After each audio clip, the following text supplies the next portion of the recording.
If it is the competition, it's always a good thing to take it out.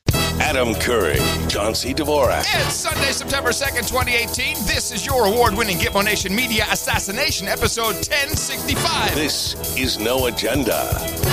Calling the shots on dueling funerals and broadcasting live from the capital of the Drone Star State here in downtown Austin, Tejas, in the Cludio. In the morning, everybody. I'm Adam Curry. And from northern Silicon Valley, where there's no funerals around here, and we're post-Zephyr, I'm John C. Dvorak. It's Crackpot and Buzzkill in the morning. If we're not post-racial, we're post-Zephyr. We're always post... Remember, it just used to be simple? You could just be postmodern, and that was it. Even that was kind of... It was kind of iffy. Man, well, we did have dueling funerals. I was laughing my butt off. Yeah, two of your favorite people. Well, no, it was from a television production standpoint. Oh God! From a network, the network producer running the show. Here's pretty much how it went. Wow, this is great. So many celebrities at the Aretha Franklin funeral. Oh, this is fantastic. Oh, look, there's Bill. Yes, that's great. And whoa, wait a minute. But McCain, he's coming off the plane. Wait a minute, but the celebrities over here, but McCain, we made him into the hero. So let's switch back. Okay, let's do a box in the corner. All right, any celeb back over there because a celebrity coming in. Back to McCain. And then they're waiting for McCain's coffin to come out of the plane, and there was some malfunction. And the lift, the elevator didn't work. And so now we have no Aretha Franklin celebrities, and we're looking at like a skybox up against a plane on a scissor lift for 10 minutes. Because he didn't want to cut away. It's like, oh, but if the casket's coming down, we can't cut away.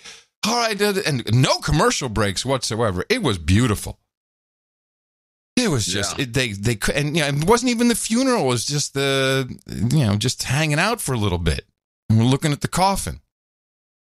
It was a whole day before anyone was going to say anything, and they had hyped him up so much as one of the only 31 Americans to ever get this kind of treatment that they could not go back to the true moneymaker, which was obviously Aretha's funeral.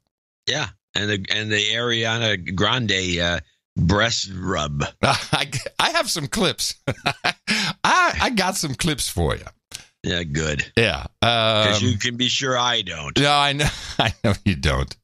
Well, let's start with a little recap then. As Martha McCallum rarely get to play something stupid from Fox. Because it's either so stupid or maybe it's true. But Martha had a gaggle of women, and they were on a remote shoot. I don't know if they were in Detroit, but they were outside. And as a part of her panel, sitting out there in the elements, we had Marie Harf, who is she's now a Fox commentator. Remember Marie? Yeah, I remember when they brought her over, and I've never seen her on Fox. Yeah, she's been on a couple of times. Well, the reason you probably don't see is because neither you or I ever watched Sean Hannity's show, I'm sure. The minute I see that head come on, I'm like, no, I just can't. Giant head. Can't.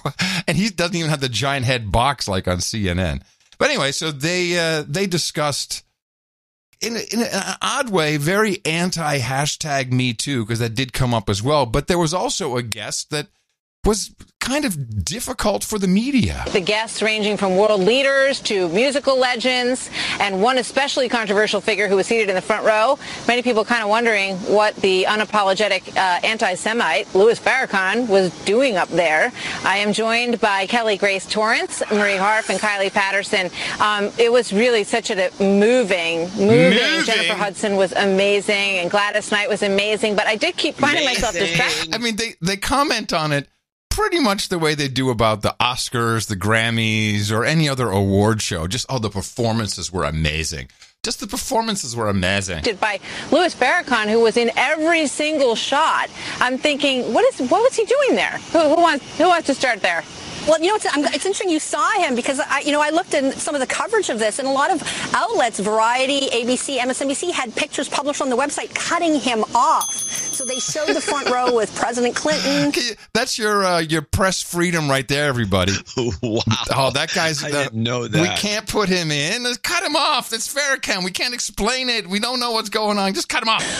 Jesse Jackson, Al Sharpton, and they cut Farrakhan off. And I thought that was very telling that they did that. Clearly, they thought, wow, why is this guy there too? They had the same questions we all. Yeah. Why was he a spot so of a guest front of honor and right near Bill Clinton? In something that's supposed to be about Aretha Franklin became, I thought, in many ways about some of these gentlemen who were right behind. But I think, Kylie? we forget that she was really at the head of the liberation movement for years. I mean, she respects natural woman. Yeah, this is interesting. The liberation, does she mean the women's liberation movement? It's news to me.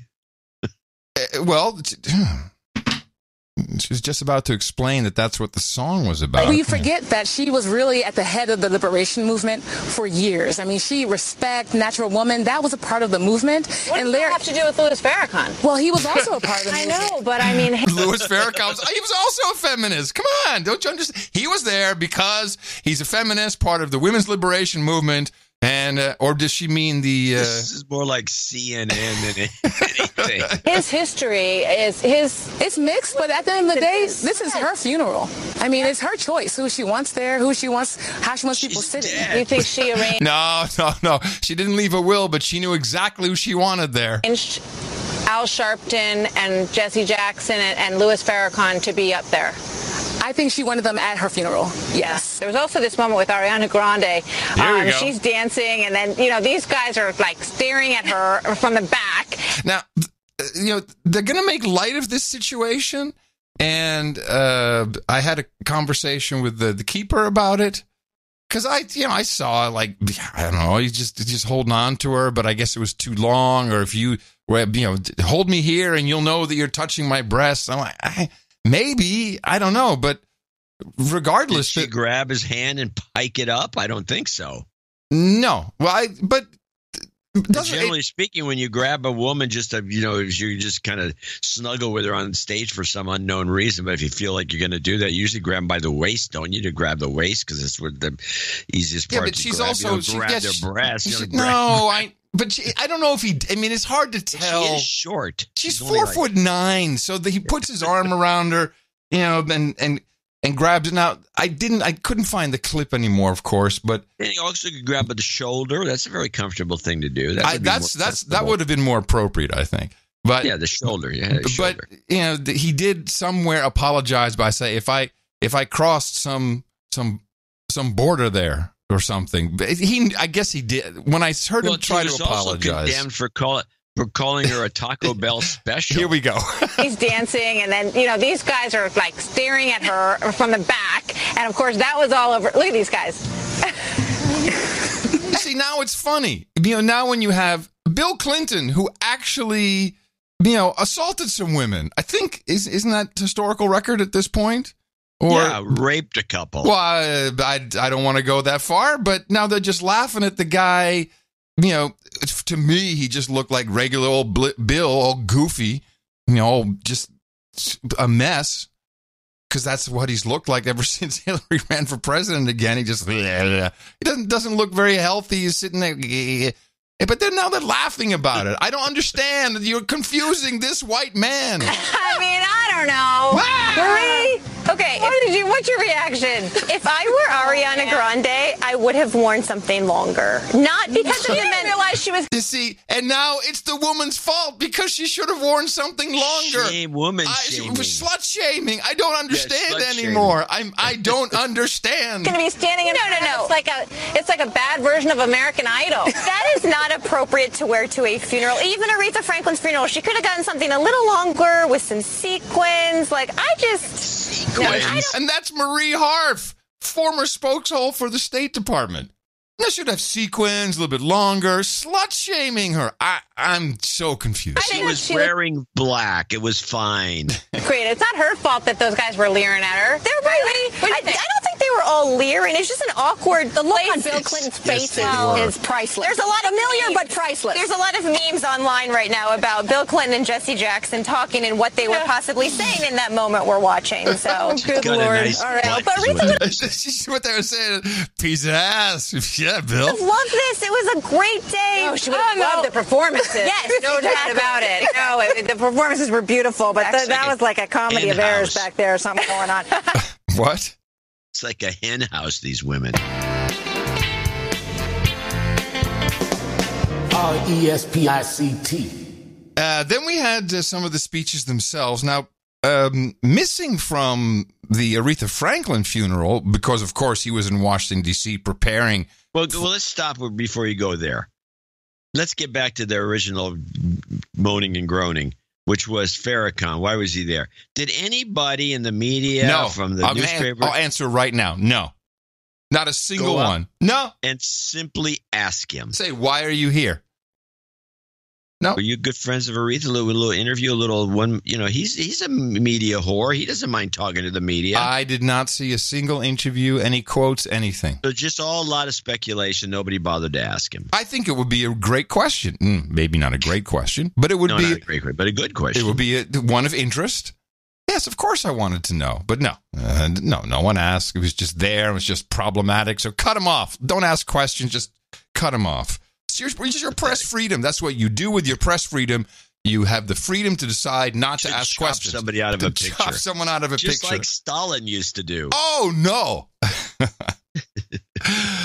So President Obama was not there. If I am not mistaken, didn't Aretha Franklin sing at his inauguration? I believe maybe, yeah, it's possible. Let me just double check that. It'd have to be the 2008 inauguration. The first one, yeah. It's possible. I'm pretty sure. Let me see. Yes, Aretha Franklin performed at. But now, which was that? Was that the 2008? I think it is. Yeah, that was his. Yes, and she performed right after his inauguration at the on the Mall. She did "My Country 'Tis of Thee." Huh. So anyway, why wasn't Obama there? Well, for him not to show up because he had to make a choice with the dueling funerals. Now, he had to be in Washington. He had to be a part of the lead-in, and of course, he was going to be one of the featured speakers, as John McCain had requested. And it's hard for me to believe that Aretha had said, "I want Farrakhan there. I want Al there. I want Bill to speak." I get it. I can answer the question. Okay. Yeah, that's why he was seated where he was sitting. Farrakhan, a black Muslim, was in place of Obama. He's in place of Obama. He was taking Obama's place. You're right. That would have been Obama's spot on the stage, too. Yeah. And I'm sure Aretha would have wanted the president, the first African-American president, to attend her funeral. So Obama called up Farrakhan and said, "Hey, can you fill in for me, brother?" Hey, bro. Bro, can you fill in for me? Mm-hmm. Yeah. Explains that we figured it out. I think you nailed it. I think you nailed it. Yeah, done. This is all right. Well, we can just finish. 13 minutes of show. Good night, everybody. So Obama didn't show up. He sent a note. Yeah, he did. He sent a note. Well, you didn't even send a video note? No, not even an iPhone thing. Obama is so political. That's why he knows McCain's record. He knows. McCain hated him. Yeah. Well, we'll get to that in a minute. But Michael Eric Dyson, he had the speech of all dueling funerals, better than Obama's at McCain's ceremony, because he not only butt-slammed President Obama, he added at least 18 new terms to Trump rotation. So do you have your number 2 pencil at the ready? Let me find a good, the right pencil. You will need it. Here we go. Then in that belly of blackness in Detroit, without apology or excuse, that embrace of her blackness led her to be political. We got all kind of music now that ain't got nothing to do with nothing except cars and money and glory. I love it. Ain't got nothing to do with nothing except cars and money and glory. I ain't mad at that, but she was about getting Angela Davis out of jail. She was about working with Martin Luther King Jr. and Jesse Jackson and Al Sharpton. She was about transforming the existence of black America. Preach! Now Negroes scared to say they black. Scared to show up at a two-black place. That's why some black folk ain't here today. They sending letters. They don't want to get up in this blackness. Obama? Yes, Obama? yes. And the crowd goes wild. They don't want to feel the nasty power of this blackness. We are black in Detroit. We don't care. Take your shoes off. Dip it in the water. Get baptized. Woohoo! Hello, and not a single news outlet that I saw reported on this as a massive slam towards Obama. I mean, about his blackness even. I think it's very significant and extremely newsworthy, but who am I? Doesn't matter, because now we get into the good stuff. Yes? Yeah, no, I was just saying you're not an editor. No, well, of course not. I'm a podcaster. Hello. And then... Get ready. This orange apparition Wow. had the nerve to say she worked for him. You lugubrious leech. You dopey doppelganger of deceit and deviance. You lethal liar. You dim-witted dictator. You foolish fascist. Did you get it? Did you write them all down? Yeah, I got it down. There are all a lot of adjectives, but there's nothing new in the rotation. But it's alliteration to the max. I really yeah, like that's fine. He's just a very doofus doppelganger. Guy. And She ain't worked for you. She worked above you. She worked beyond you. Get your preposition right. Then he got the nerve to say he gonna grab it. I think he's talking about grab her by the pussy. I think, and I'm not. It was very. No, that's what he's saying, but he's talking about. I don't think he's referring to her. I think he's just. Oh, I know, but it was still because he'll. Yes, you're right, but he is making reference to grabbing it, to grabbing the pussy. Yeah. It's the whole thing was bizarre. He got the nerve to say he gonna grab it. That ain't what Aretha Franklin said. I'ma give you something you can feel. Like the brothers in the street say, tap lightly, like a woodpecker with a headache. I just left that in because I liked it. I mean, that's a funeral.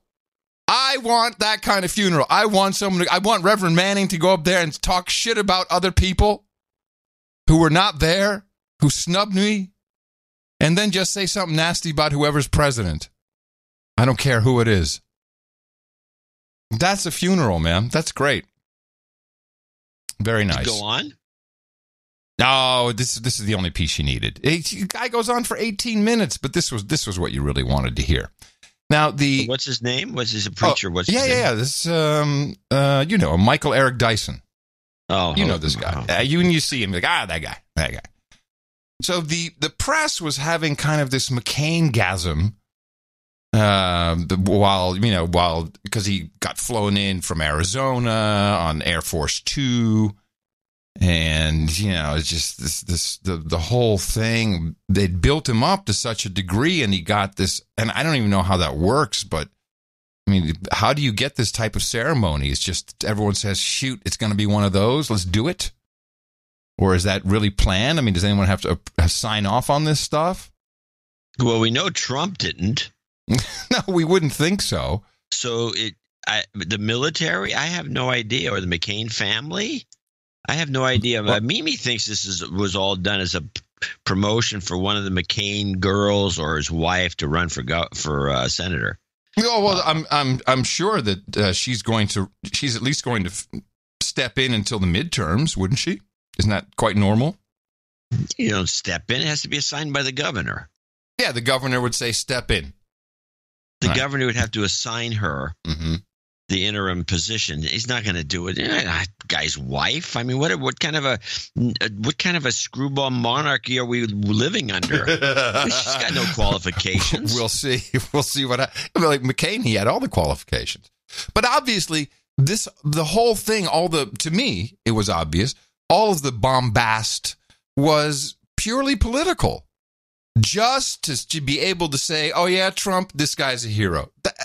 That's how I felt it. No, I agree with you. It's all about Trump's snide remark that, as far as he's concerned, heroes don't get captured. And where were all of the military people lauding John McCain? I didn't see one. How many military people went up there and spoke? Mattis, man, he had to go be a part of it. I know that all the military guys I know, like, I wouldn't be a part of that. So it was pretty much just a Trump slam. It was very much a Trump slam, and I think John McCain would have loved that. I think the whole thing is absolutely. So I'm torn, but I'm kind of happy. It's like, this is what he wanted. That's what he got. Now, again, the press was just so great, and John McCain. The guy's a warmonger. He's a warmonger, but the press is all in. So, God, what is wrong with these people? So Alison Camerota has an interview with John Sununu, and he used to be the Attorney General, I think, under Bush? I don't know. I believe so. I don't remember. He worked for Reagan for a long time. I know that. So I'll look him up. So, and talking about, just talking about McCain and what's going on, and all of a sudden it turns very, very, very sour. Here's the setup to this interview. Joining us now to talk about the legacy of John McCain is former New Hampshire Governor John Sununu. He was chief of staff to President George H.W. Bush. Good morning, Governor. H.W. Morning, Allison. How are you? I'm well. Oh, my gosh. Just remembering how much time John McCain invested in New Hampshire and how much he loved retail politics there. Do you like how she's articulating the love for John McCain? And then mixing it up and the stump speeches. Jeff Jacoby in the Boston Globe this morning calls him New Hampshire's third senator. What are your thoughts? That's very accurate. If you're involved in politics at all in New Hampshire, you certainly do get to know, at least on some level, those who are running for president. And John McCain grew to embrace the style of campaigning that works well in New Hampshire. Okay, so far so good. And this is, the guy's, he's chill. He's been asked to come on, talk about John McCain. He's perfectly happy to talk about John McCain. But then... So, Governor, what do you think about President Trump rejecting the practice of putting out an official White House statement about John McCain's service and sacrifice? Look, that was printed in the Washington Post, and I have to be honest with you, I don't give much credence to what I read. We also have that reporting. Yeah, well, same thing applies, Alice. Governor, you come on CNN. Listen, Governor, I'm going to talk to you in my stern voice now, Governor, even though we invited you on. Governor. Yeah, well, same thing applies, Alice. Governor, you come on CNN. And we appreciate you coming on CNN, and we appreciate your take on it. But I don't appreciate you denigrating our reporting. I think that we have excellent reporters here. But are you saying that you don't want to believe that? You don't want to believe that President Trump would do that about John McCain? I'm saying that I don't want to comment on a report that I haven't satisfied myself is correct. And if that report were true? I'm not going to answer the hypothetical. It's not hypothetical. This is our reporting. We have rock solid. No, it's not hypothetical. This is our reporting. We have excellent sources. You come on CNN and you dare question our sources? The sources who actually say that they were lying, those sources, it's in the backdrop of the Lanny Davis source. This is pretty funny. I'm not going to answer the hypothetical. It's not hypothetical.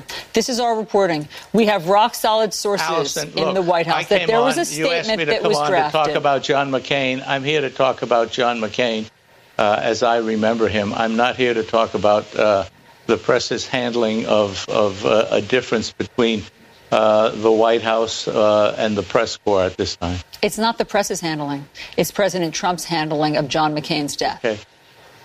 Look, John McCain was a great American who deserves to be recognized as a great American. He is being recognized by his colleagues and his friends around. Melania Trump has certainly put out an exceptionally strong statement outlining the appreciation for his service. The White House has recognized the sorrow of the family. And I think Americans ought to be looking at the positive side, not trying to create a division amongst people who are in joint sorrow, mourning a great America. Oh, this is just, you should have seen her face. She just couldn't believe what she was hearing, that he would not comment on their obviously rock-solid sources. Rock solid. And to be clear, the press didn't create whatever division exists that President Trump feels that allowed him to spike the statement that General John Kelly wanted him to put out about John McCain's sacrifice. The press didn't invent that. Everybody reflects their concerns in ways that are consistent with whatever they feel. I've expressed my concern. The loss of John McCain, who I think was a great American hero in the military, a great American hero in the political process, and frankly, a great American hero on a personal level to people that knew him well. You're not alone, Governor. So many people feel that way. Who is this so woman? Many people echo that. She's, what's her name? Allison Camerota. When you see her, you recognize her immediately. God, she just seems like a stiff. Possibly. And that's why it is notable that the president doesn't. Well, I'm here to talk about my friend John McCain. You appear to be here to talk about something that you think you can exploit, and I find that rather unpleasant. Governor. Again. Huh? We don't have to try to exploit something. This is a fact. This is a truism. Truism. Well, why are you? It's a truism. Why? When did this word really get this kind of play? This truism. You can say fact. Fact is okay, or it's the truth. But what is this truism? It's a truism. Did you take that cookie, Tommy? No, Mommy. And that's a truism. Governor. Again. We don't have to try to exploit something. This is a fact. This is a truism. Well, why are you dwelling on it? I have given you my comments. I have given you my comments on it, and I'm here to talk about John McCain. Fair. And I just reject your premise that this is something the press has created. It has been customary probably since George Washington was president. George Washington. To honor a war hero. You should make your inquiries directly to the White House if you want a direct answer. Governor John Sununu, we appreciate you coming on and giving us your thoughts about what John McCain meant to you and to New Hampshire. Thank you very much. It's a great loss for the country and for the world. Indeed. That guy's never coming on my show again. I'll never have that guy on. God, I don't know why Ann would go on her show. She's not even very pleasant. She's got a stilted style that's just unprofessional. Nasty, isn't it? Oh, the worst. And then probably makes more money than we do combined. Oh, yeah. And then finally, Lindsey Graham did everything wrong. Just everything wrong. The New York Times even wrote a piece. Let me see if this must have been an editorial. Let me just open this up for a second. Was this an editorial? No, this is by Dana Milbank. So it's an opinion, yes. Rest in peace, Lindsey Graham. We lost 2 mavericks within a week. On Saturday, we lost the legendary John McCain. On Tuesday, we lost his loyal sidekick, Senator Lindsey O. Graham. Oh, Graham remains alive and well, but after serving for 2 decades as Robin to McCain's Batman, Graham buried whatever remained of his own reputation for iconoclasm even before his partner's funeral. Because he had the audacity to go tell people what he thought and what Trump said about his thoughts. And he's not on board. Senator, people who know I cover you as a journalist, who know I know you, ask me more than anything else the following question. How can Lindsey Graham be the man and politician that John McCain was and strive to be even more so and play golf with Donald Trump, be there for Donald Trump, and frankly, sometimes carry the water of Donald Trump? Carry the water of Donald Trump, which of course is a truism. And it's also... How does she carry the water for Donald Trump? Well, I think she this is Dana, by the way, Dana Bash from CNN. She sounds just like the other woman. A milieu is creating a certain style of voice. Yes. Oh, yes. This comes from carrying water for Putin, which is a favorite of the cable news network. So, yes, carrying water for Putin. So now it's water for Trump because Trump is Putin, is Hitler, is Stalin, etc. What's your answer to that question? It's pretty simple. If you knew anything about me, I want to be relevant. I want to make sure that this president, Donald Trump, who I didn't vote for, ran against, is successful. We went to President-elect Obama's side in Chicago, John and I. I don't know who he voted for, but... He's a Republican. He's supposed to vote for the Republican candidate. He did. Look, did he vote for Hillary? This is a question I'd ask immediately. Who did you vote for? Yeah.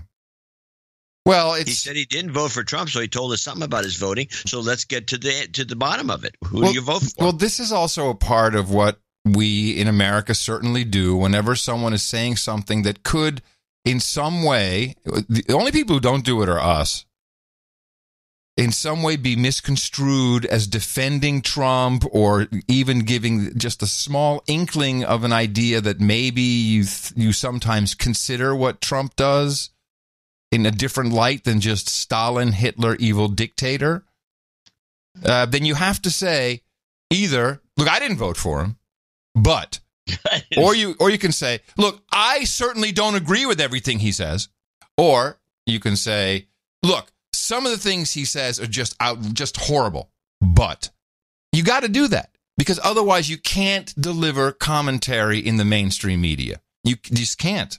So this, and even Lindsey Graham, who I think is brave here, certainly for him, he just can't. He has to throw something in like, I didn't vote for him. Against is successful. Which means he's a traitor to his party.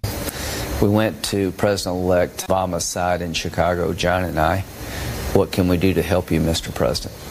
I regret the relationship between the two. John is my dearest friend in the world, and I'm going to try to help President Trump. And I will, because I think country first means that. And if he'll listen, I'll talk to him. I've enjoyed my time with him. When he says something bad about John, it pisses me off. He called yesterday after my speech, and he couldn't have been nicer. He said, that was very sad. I just want to let you know that you did right by your friend. I said, thank you, Mr. President. The president called you. Yes, yes, he did. Just What? right out of the blue. He called you? And, to those who want me to say the only way you can honor John McCain is to fight Donald Trump and try to kick him out of office, I don't agree. I'm going to do what I think is best for the country, using what John taught me about the country. No, there you go. Yeah. And he's dead to me. Yeah, well, yes, he's dead to the New York Times. They literally said, rest in peace, Lindsey Graham. I mean, I understand the metaphor and it's, it's tongue in cheek, but, it's like, wow. Really? Nasty. Just nasty. These guys are off the rails. Yeah. So I've been having these, I want to play a couple of clips and I've got some conclusion because I come to a new reason that these guys are out to get Trump. A new reason? Well, I mean, it's probably the reason, but it's not a reason we've ever discussed. Okay. And it just kind of fell on my lap when I was listening to Jim Jordan, comes on and he's yakking away about one thing or another. Jim Jordan he's a senator? No, he's a congressman from Ohio who's going to be a senator, or he hopes to. Uh-huh. He's the big Trump supporter, and he's. He was the guy that got. They said he knew about abuse, and he should be in jail. What? Yeah, Jim Jordan isn't the guy that he apparently knew about some abuse at the athletic department at the college, and he should have known, and he should have said something. Oh yes, exactly. Yeah, which didn't pan out. Didn't pan out. No, it didn't work out. They tried to smear him with a Me Too. Yeah, gotcha. Yeah, because he's an important up and comer. Yeah, so you got to smear him, and it didn't stick. The smear did not stick. Not at all. So he's talking about he's on one of the committees that got to do the secret testimony of Bruce Orr. Ah, yes. who was a number 4 guy in the Justice Department who was he's still there. Passing on. He's still there. Oh, he's passing on the Steele information after the FBI had fired his wife's Steele. Working for him, and so let's listen to this little discussion. I think it's kind of interesting, but it brings in another interesting. I'm using the word too often. Point that I need to bring up. Yeah. Go. So you spoke to Bruce Orr yesterday. The president said this about him in a tweet. How the hell is Bruce Orr still employed at the Justice Department? Disgraceful and witch hunt. Rachel Maddow last night was very concerned about the Department of Justice potentially losing Bruce Orr, and you guys grilling him yesterday behind closed doors. Here's what she said. I don't know exactly what these targeted attacks by the White House and congressional Republicans will ultimately do to the capabilities of the Justice Department and the FBI when it comes to fighting things like Russian intelligence operations in the United States and Russian organized crime and Russian money laundering through American real estate. Any collusion? So Bruce Orr was key to all that, and she's very worried that our national security will be in peril if you guys bully him and he ends up losing a job. What we should be worried about is Bruce Orr, senior official at the Justice Department's wife, was working for the firm hired by the Clintons to put together the dossier. And we know the dossier was the key to all of this. And Bruce Orr, Peter Strzok told us in the hearing 5 weeks ago, Martha, Bruce Orr is the guy who funneled parts of the dossier to the FBI. His wife's working for the Oppo research firm Fusion GPS, who's been hired by the Clinton campaign. And we know the dossier was taken to the court. And I'll tell you what we got confirmed yesterday. When they went to the court, the FBI knew 3 important things, and they didn't disclose this to the court. They knew the Orr's involvement in production of the dossier. They knew that Christopher Steele had this extreme bias against the president, and they knew who paid for the dossier, and they didn't disclose those key facts to the court when they went there to get the warrant to spy on Carter Page and the Trump campaign. That's pretty remarkable. It is remarkable. When someone who works at the Department of Justice is bringing information, and I heard, basically giving the thumb drive, handing over stuff straight from Fusion GPS over to the FBI and saying, here's what we got. And he also admitted in this testimony yesterday that he felt that Steele was biased. So they all know that on that side of the equation. But then when they apply for the FISA warrant, they don't mention that. They don't include that part of, at least, you would say all, but a good majority of what they're basing the FISA warrant on is not, it hasn't been disclosed that the person who told them is very biased. Okay. Nothing new, really, here. Well, to me, there was. Okay. What part was new? Russian money laundering. I think, because I was thinking about this, who was the big money laundering guy? Who did the guy know the most about money laundering that was in the business there at the late years of the Obama administration? Who was maybe associated with HBSC, one of the biggest money laundering? Comey knew about money laundering because he worked with HBSC, which is the biggest money launderer in the world. And if you look into it, real estate money laundering, which is what Rachel brought up, and I'm not even sure why she did it. Which is what Russians like to do. Is bigger than bank money laundering. Huh. And I think this has been a witch hunt of sorts, but I think Comey knew that the Trump organization, because he knew it's a competition. Right. Hey, who's our competition? Oh, my goodness. Yes, keep going. Who's the competition? Well, this Trump guy, this guy's kicking ass. He's got all these deals. He's got them all over the world. And if you look into it, you go to Google and start looking up money laundering, how to do it in real estate. There's a number of good articles. Well, not with the how. Don't you put the money into a trust? There's 10 ways. Okay. 10 ways to Sunday. I'm just going to read a couple of things so you get a clue about this. Real estate is an established method of money laundering internationally, and the Finance Action Task Force, FATI, has recognized that the real estate sector is a high-risk sector for money laundering, and it frequently attracts criminals who want to monitor or launder money. So why is it easier to launder money through real estate than banks? Why is it? Well, here we go. It's simpler through real estate than other avenues because of the related governance. In the United States, for example, real estate brokers and agents are exempted from performing due diligence over the buyer. Australia, there's no reporting requirements over real estate brokers and lawyers. And apparently China does all its money laundering through Australia. United Kingdom, any foreign company can buy property in the UK without having an in-country presence. It goes on about, and there's no reporting. So the global, that just if I can just say that I remember is true is because when we were living in the UK, at some point we were looking to buy a home, and not being a resident, I basically just had a green card, but not being a full-on resident. It wasn't possible. There was a whole bunch of problems. It could be an offshore company. I recognize some of this.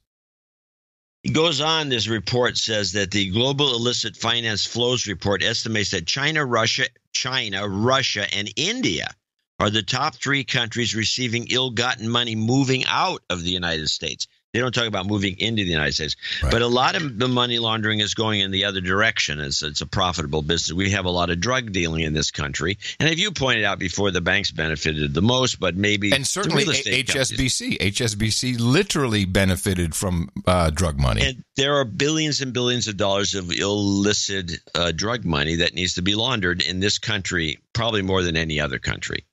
Although apparently the Chinese. So how does it work? Someone shows up and says, "Trump, I want to buy an apartment." Okay, that's $5 million. He gives you $5 million cash, I would presume. No, you have to get into the details. It becomes they have 8 methodologies listed.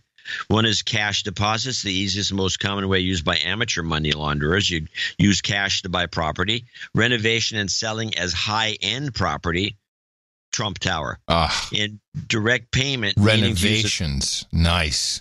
Yeah, renovations a good way. A direct payment using a loan or a mortgage. Undervaluation of property, and then it's like an innocent person. And then all he has to do is turn around and sell it. And the price doesn't matter, right? Because he keeps whatever the leasing scams, was. Overseas ownership scams, excessive selling. So let's take a look at it from this perspective. Comey is a money launderer, or was related, and he's not one personally, but he worked at a bank that is notoriously one of the biggest. And weren't the Clintons also involved in HSBC ancillaries? I think the Clintons know about this too. Yeah. I think all these guys do. There's a corrupt operation running this country. They see the Trump organization. I don't know if they have any evidence or proof or anything in between. Well, I'm doing research in real time. HSBC donated $81 million to the Clinton Foundation. Why? So Hillary would shut up when she got elected. The charitable foundation, this is from The Guardian, run by Hillary Clinton and her family, has received as much as $81 million from wealthy international donors who were clients of HSBC's controversial Swiss bank. Well, I mean, the easy way is you send $81 million to the Clinton Foundation. No one looks at their books, and you poop it out somewhere else, and it's like $75 million. And here's your money. Yeah. You go get it in Africa from the vaccination people. There's a lot of ways. I don't know how to do I don't know the intricacies of it. Well, we better learn, because the Curry-Dvorak money laundering real estate group is already LLC'd, baby. So now we're taking a look at. So this is why they locked up Manafort, figuring that he must know something about the method, about some of this, even though he didn't work for Trump's organization. But then they grabbed Trump's bookkeeper at the of the Trump organization. Because they want to know how the money flows. Yes. So they grabbed this guy, and now they got him. And they give him immunity, because we know that this is going on in every real estate company, of course. Right. Got it. So I'm thinking the following. Based on something I heard him talk, but I didn't clip it because I didn't think about it until I heard this. Rachel drop this little gem about how Bruce Orr is the guy behind the research into money laundering. And and so that's why they want to keep him at the Justice Department, and she's all upset about it. So somebody told her this, because she doesn't say something like that out of the blue, and she's in the circles, right? Because she's a high, we get our sources to tell us different things. She has her sources, and she's in Washington D.C. and New York, where you get to hear all this stuff on a daily basis. Different level of sources, yeah. Yes. Yeah, and so they said, "Yeah, we're out to get him because he's money laundering." All right, so let's put. Do you have more? Or you want to put this together now? No, I got a couple more. I don't know more clips. Well, hold on. I need more yarn to string between the nails in the wall. Okay, go. So let's think that here's the thing that John Dean said. I want to recall. Who's John Dean? John Dean is the guy who turned turtle on the Nixon administration. It was the first guy to help bring Nixon down. He was his lawyer. Ah, okay. And so Trump's lawyer has gone for 30 hours, and he's going to quit now. And Trump says it's fine. He doesn't have anything. Trump is extremely confident. Yeah. That there's no problem here. And John Dean made a very interesting comment on an interview on one of these shows, which I think is pertinent. He said that Trump's lawyers, they don't know anything. And they have to kind of deconstruct and reconstruct and deconstruct and reconstruct to try to figure out what the hell's going on, because Trump never tells them anything. Right. These deals are all done by Trump. Mm-hmm. Because he's smart enough to know that if you're going to be involved in some sort of business like this, just to stay in business and to keep your organization alive, you can't. There's not a memo about it. No. Who knows what's going on? There's not going to be an email or anything. It's just going to be, hey, I'll see you at the corner with a brown bag. Pretty much. Yeah. And that's that. And so Trump, they've got nothing on him. And he might, by the way, have never done anything, but there's just this sense that his whole organization is somehow because it's so big and it's international and it has all the earmarks. Golf courses, by the way. Oh, yes. You know what fits perfectly into this? Bitcoin. Yeah, Bitcoin. Golf courses are used by the Yakuza, and as more than they even use it for more than money laundering, and there's some elements of this with Trump's operations.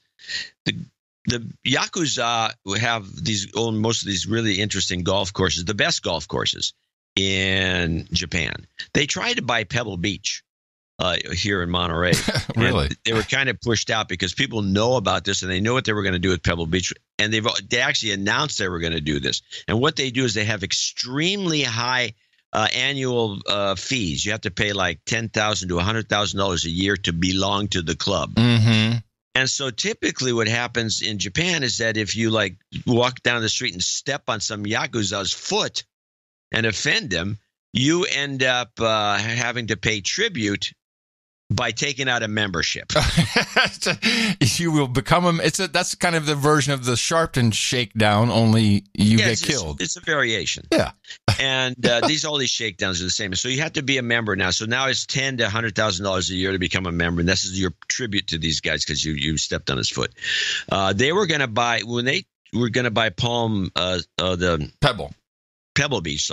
Pebble Beach in Monterey. They already talked about bringing the club fees to $10,000 to $20,000 a year and maybe go higher.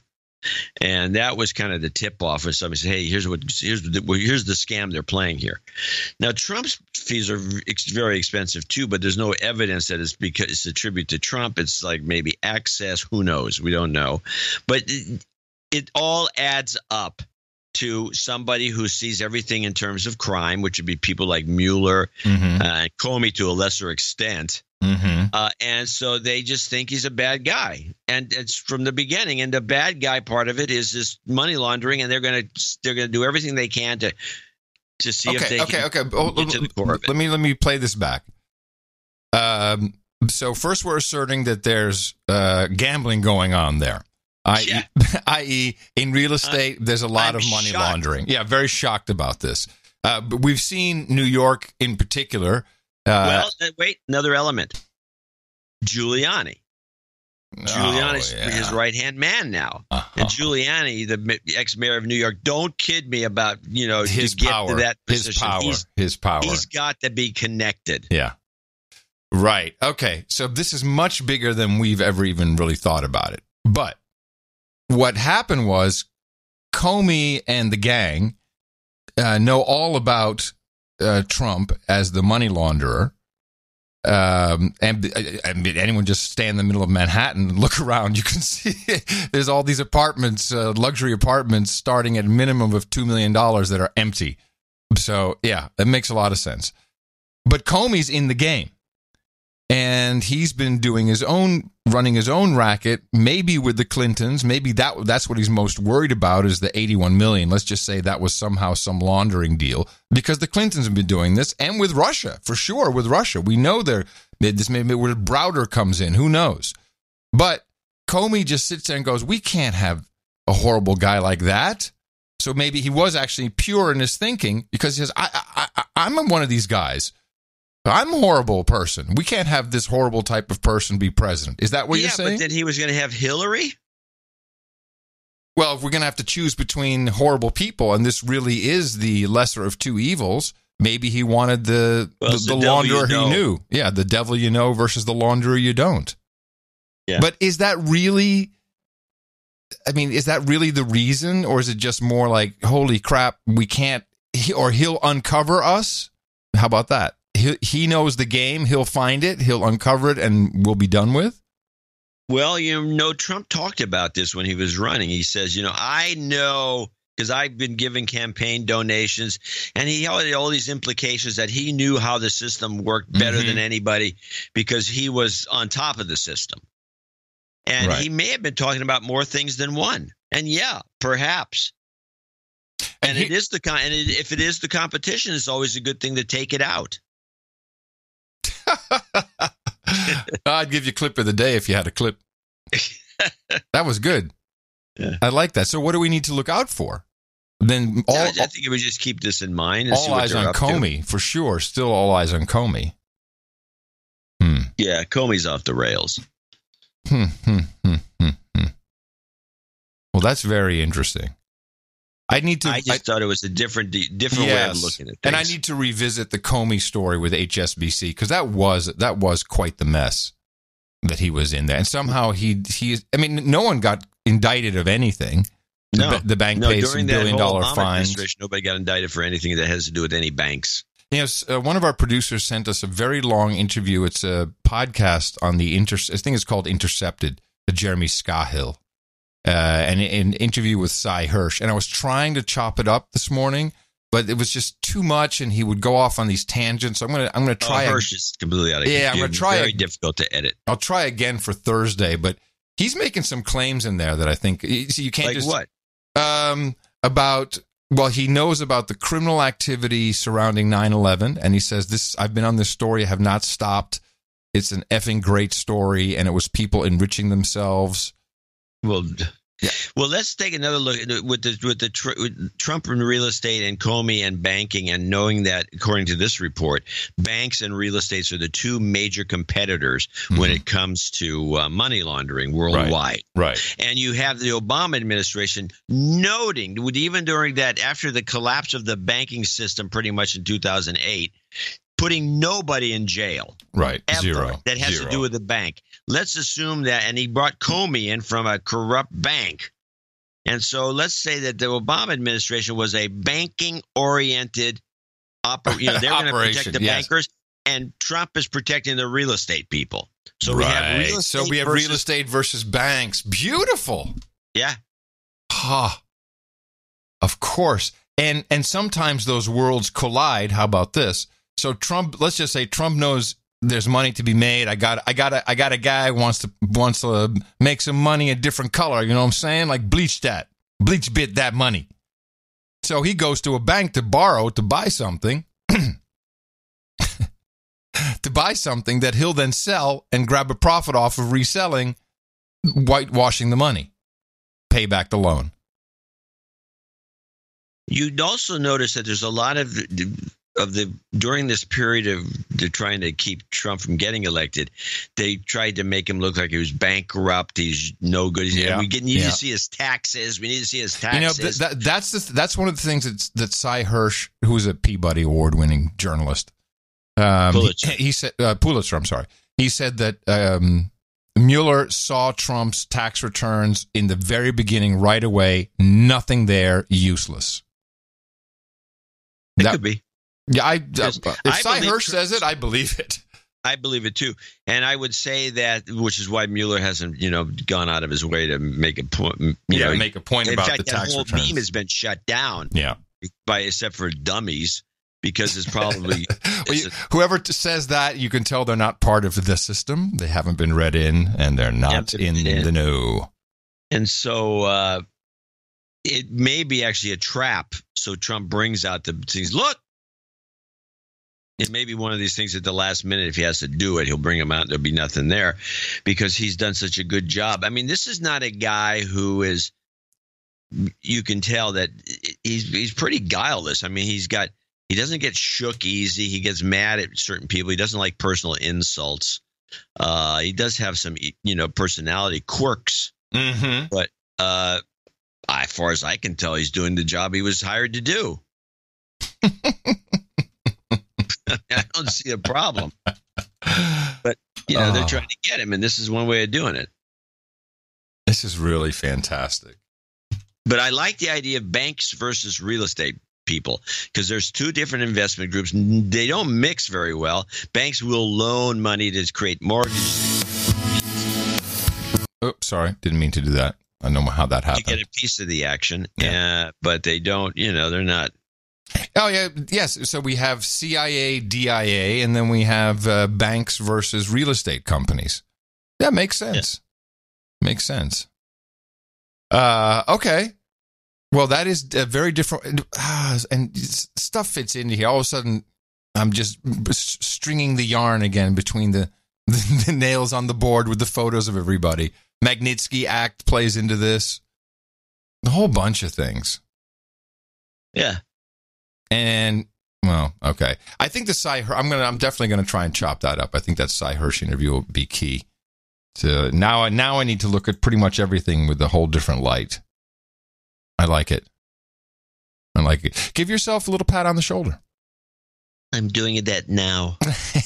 And with that, I'd like to thank you for your courage and say, in the morning to you, John C., where the C stands for Comey is the guy. Dvorak. Comey. Okay. Well, in the morning to you. Also in the morning, all ships at sea, boots on the ground, feet in the air, subs in the water, all the dames and nights out there. In the morning to the troll room. Trolls. Also liking your theory and posting all kinds of links and research already. Fantastic. NoAgendaStream.com. That's where the trolls congregate Thursdays and Sundays in the morning for the live stream. But there's always someone in there 24/7. We have the stream going as well. Once again, NoAgendaStream.com. And in the morning to Darren O'Neill, one of our true artists who brought us the artwork for episode 1064. We titled that Post-Racial. Yeah, the art is very interesting because there's a lot of good stuff there. But O'Neill seemed intent on he submitted like the one that came in first and the one that came in second and the one that came in third. Yeah. Yeah, it's like I'm going to win. I'm going to win. Mm-hmm. This was the Flub show, which was so good that I got some notes from people saying your artwork always changes. So I'm always looking for the No Agenda Show artwork when I look at my my podcast app, which, podcast apps that actually adhere to the standard and show the new artwork. There are a few. And it's like, I couldn't find it. I saw the Flub show. I didn't know what podcast that was. I kept on looking because that's what it said, the Flub show. Apparently it was confusing. The Flub show. It was confusing. Yeah. Didn't even think about that. But we loved it. And we appreciate the work that all of our artists do. And Darren is no stranger to the album artwork. And the way this show is distributed so far and wide, your art actually gets more distribution than any Picasso or Rembrandt ever would. Yes. Think about it. Yes. Think about it. It's baked in. It's baked into the MP3. Baked. It's, people download this. They store it. They put it in places. NoAgendaArtGenerator.com. Thank you again. We highly appreciate that. So we have a very interesting anomalous situation today. Yeah, short segment. we have one guy who came in as an associate executive producer at $208.88. This is Sir Loud Pipes from Charlotte, North Carolina. But he's the only one. Yep. We did get a lot of happy birthday Adam donations. Yes, this is good. Which is the second reading of our donors, and that's extremely long. So I mean, somebody could have done something. I mean, he got. In fact, Sir Loudpipes got in the birthday thing. He says he added $54 for Adam's birthday, $66 for John's birthday, and $88.88 for John's anniversary. He called it the numerology mix pack. Yeah. So Nice. he becomes executive producer with this $208 donation. So thank him for that. And that's it, by the way. But he does have some jingle requests. Okay. A dude named Ben clip, Obama, You Might Die, and Goat Scream. To top it off with some needed job karma, as my company has recently been acquired by a larger company. Never good. No, that's... He says, you guys put out a consistently outstanding product, so as a producer should, I'm doing my part to keep the Zephyr moving. Okay. Well, in that case, I'll add a little bit to his request. Here we go. Oh my God! Woo! Listen to that horn! I think his first name may have been Ben. So a guy named Ben, a dude named Ben. You might die. Jobs, jobs, jobs, and jobs. Let's vote for jobs. You've got karma. All right. Super duper. And back to the show. Well, you know what? He also becomes our executive producer. Yes, I mentioned that. I'm just reiterating. That is how we roll on the show. If we have only one associate exec, then... This is the second time this has happened this year. Yeah, it doesn't happen very often. No. So Sir Loud Pipes will be the sole executive producer for episode 1065, and he can just say, I exec produced that whole thing, bro. And you can put that on your LinkedIn. You can anywhere credits are understood, recognized, and accepted, which is one of those places. It's certainly worth giving a shot. So we thank him, and we will be thanking more people.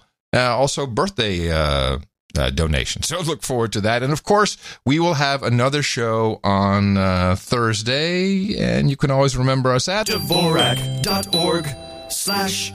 And just remember, one of our pieces of the formula right now is Comey money laundering. Our formula is this.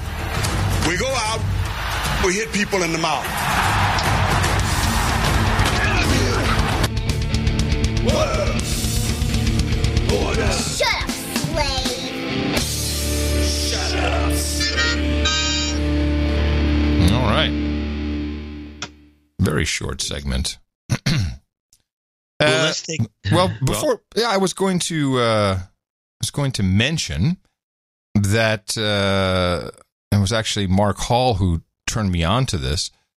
I didn't realize, but we actually have in Austin a dockless mobility policy. And dockless mobility, in case you didn't know, is the bikes and the scooters. Well, what about them? Well, it turns out we have a policy. They had a temporary policy, which they closed the survey. Hold on, let me see if I can find it. No, that would be rather disappointing. They, when these companies just dumped all this stuff right in the middle of Austin, they came up with, we have an emergency administrative rule governing dockless mobility, and this went into effect on May 7th. And what's interesting is their policy, and I think there's some problems with it. And they had I don't even know what you're talking about. Okay. So all of a sudden, like many places around America, we've been talking about this for months.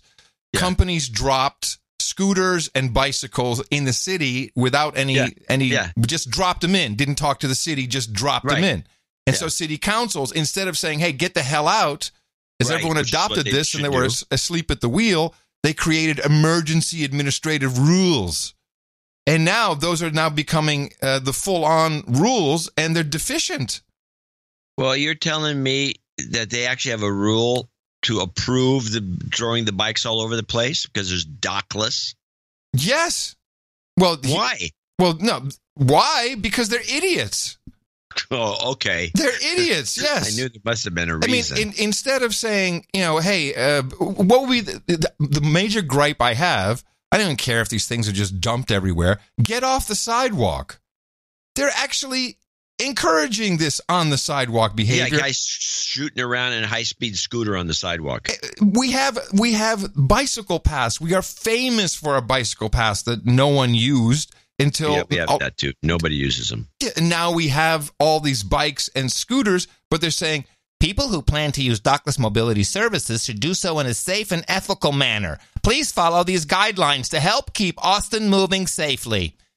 Pedestrians first. Yield to people walking on sidewalks. What the hell? You have a motorized vehicle on the sidewalk. I don't want to sound like an old fuddy-duddy. You sound like one. Well, screw that. Hey, man, we got to get around somehow, and this is better than walking. Write and report. If you see a unit toppled over or parked improperly, help out by writing the unit and reporting the issue. I'm supposed to do the work for them? Yeah, and then report the issue to Austin 311. Hello, 311. I picked up a bicycle. Yeah, and good work. It up. Good work, citizen. Pat yourself on the shoulder, citizen. Good work. Now, here is something that is definitely not being adhered to. I want to stop you first and mention what San Francisco has done. San Francisco. They poop on them and light them on fire. San Francisco, besides you don't throw the things in the drink, which some people do, San Francisco collects them. The city collects them before the other guys, before the owners collect them because there's trucks going around picking these things up. Yeah. But if San Francisco sees one and it's on somebody just laying around, they throw it in a truck and then they impound it, and it's $150 to get it back. Right. There's a profit center. Yeah. Make these bikes a profit center for your community. Yeah, well, they're not going to do that. But why? Because didn't we answer that already? They're idiots. They're idiots. John, why don't you run for city council? No. Yeah, I'm doing a podcast here. No, but I filled out their survey, and I was very clear that I find this entire movement to be discriminatory, since you need to have a smartphone in order to activate it. I agree. So I think that's discriminatory. But also, as part of the rules, this is, and I just don't think they're playing by these rules, users will have access to dockless mobility services without having to share personally identifiable information, and can opt into data sharing only after getting clear information about what data will be shared. Well, bull crap. You have to give them your driver's license just to be able to use the system. So that's not true. Yeah, I'm sure you have to opt in, but they say you should be able to use it without sharing your information. So they're not doing any of that. Anyway, Austin's crazy. Luckily, it's only downtown. Listen to the following. Now? Yeah. Well, yeah, now. I had lunch with Sir Gene the other day. And, we, from time to time, he doesn't live, so he came in downtown. And we're eating our salads, as two dudes do. And just one scooter after another. Gene says, I've never seen it like this.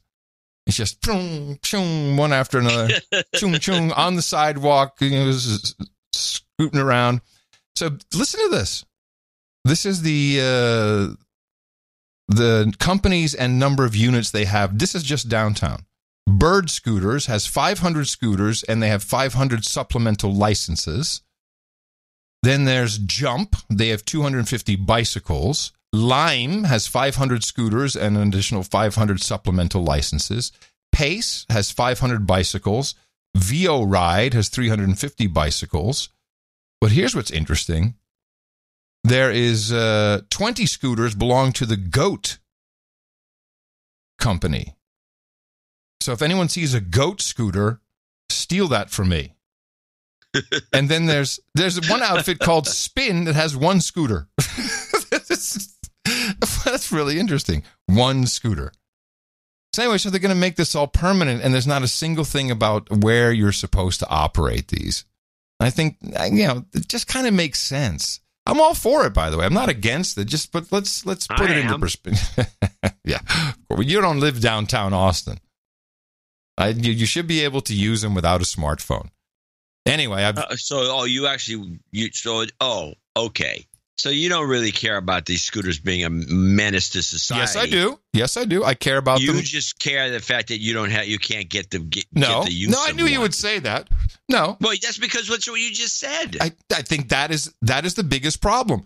And if everybody would use it on the street or on the bike path where it belongs, then I would be okay with it. But that's not what it is. The situation is out of control. So until I'm just putting my foot in the sand here until they give me a smartphone free. That's not going to happen. I'm going to take a Sharpie, and every single one of these that I see, I'm going to scratch out with indelible Sharpie ink the QR code so it will render the whole device useless. Oh, you've become a vandal. Yes, I'm going to vandalize. Okay. Vandalizing. I think a can of black paint, spray paint, would be easier. Just a quick little blast. Yeah, but I'm afraid you can scratch that off. And the Sharpie is much harder. But that truly is its Achilles heel. Well, then use. Well, if you want to have some fun, just take a little sprayer of acetone. I'll try that. See if we can get it off. Yes, good one. No, it'll just curl up anything that's plastic. Yeah. Acetone's nasty for plastic. So Sergine and I had lunch at Mad Greens, which it truly is a salad place. And there was a long line. This is a great format. There's a couple of places here. Flower Child has it, and it's basically a cafeteria with nice tables, and you wait in line, and you go by the lunch ladies, and they you can choose maybe some variation, but it's all right. They're like Chipotle. It's kind of that idea. It gets you used to prison. It gets you used to the prison system. So you learn, and they don't give you metal silverware that you can rattle. So they tin cups. They don't have that yet. But when they put those in, you'll know your training is almost complete. Would you like the tin cup, sir? Oh, I'm about to graduate, and it's taken quite a while. But we're chatting away, so it's not a problem. And we get up to the front, and she says, "I'm so sorry. We're really short-handed today." So what, everyone's sick? No, we can't get people to work. So what do you mean? They just don't show up? No, we can't hire people. We need people desperately. We cannot hire a single person. And there's like 15 guys, homeless guys, vagabonds walking out front. My head is exploding. We have jobs here, like real jobs, a real necessity. They don't pay enough. I guess. I thought she said it's beneath me. Yeah, that's probably it. But I think people should take advantage of this opportunity because then you can learn how to also work in the prison system. Yeah, you can always get a job in a prison. Handing out the prison food. Glop. Glop. I'm going to go in and ask. It only comes in one flavor. I think they probably are offering $15 an hour, which is good. Yeah, college. Bring anybody in. You know anyone who wants to work? So was there any repercussions in the city after your university there in Austin lost again to the mediocre Terrapins from Maryland in the football game? Oh, I have no idea. I didn't realize we had a game. Do we have a team? Yeah, you have a team. You wouldn't know it by that game. You got a team. Bebo. Isn't that our mascot? I have no idea what the mascot is. Yeah, we have the Longhorn. Bino, Beepo. Is that the name of the animal? Yeah, that's his name. Well, we're on BMO number 8. I forget what is it. Bevo. There we go. I knew I'd get the letter right. Bevo. Yeah, that's it. Okay, so no one's talking about that. Also, I'm not walking outside. It's 100 degrees. I'm not talking to anybody. But we're still one of the great quirky places to retire. We're number 1. Everyone's coming to Austin. Number 1 for retirement now? Yeah, we're great quirky place to retire. Oh, quirky. Quirky. Yes, quirky. Quirky. Yeah. All right. Well, okay, let's go change a few topics here. I got one that's kind of off the wall. This is Farage. Apparently, he's thinking about running for London's mayor. The truth is, a group of people have approached me. They say, look, there are more people in London that voted for Brexit than voted for Sadiq Khan when he became mayor. And actually, if you look at the numbers, that is true. But for those of you wildly speculating, quite frankly, I've been so busy the last few weeks, I've barely given it a moment's thought. I will give it a moment's thought over the course of the next week. I'm probably not going to do it, but I will certainly think about it. Hey, who knows? That could be very interesting. Well, it is a stepping stone to higher offices. I mean, it's a stepping stone to like the real deal. Yeah, I mean that's what Boris Johnson came from. That position, and he was almost a prime minister. That would have been so cool. It would have been funnier than what we've got. Great for the show. Oh yeah, Theresa May is boring.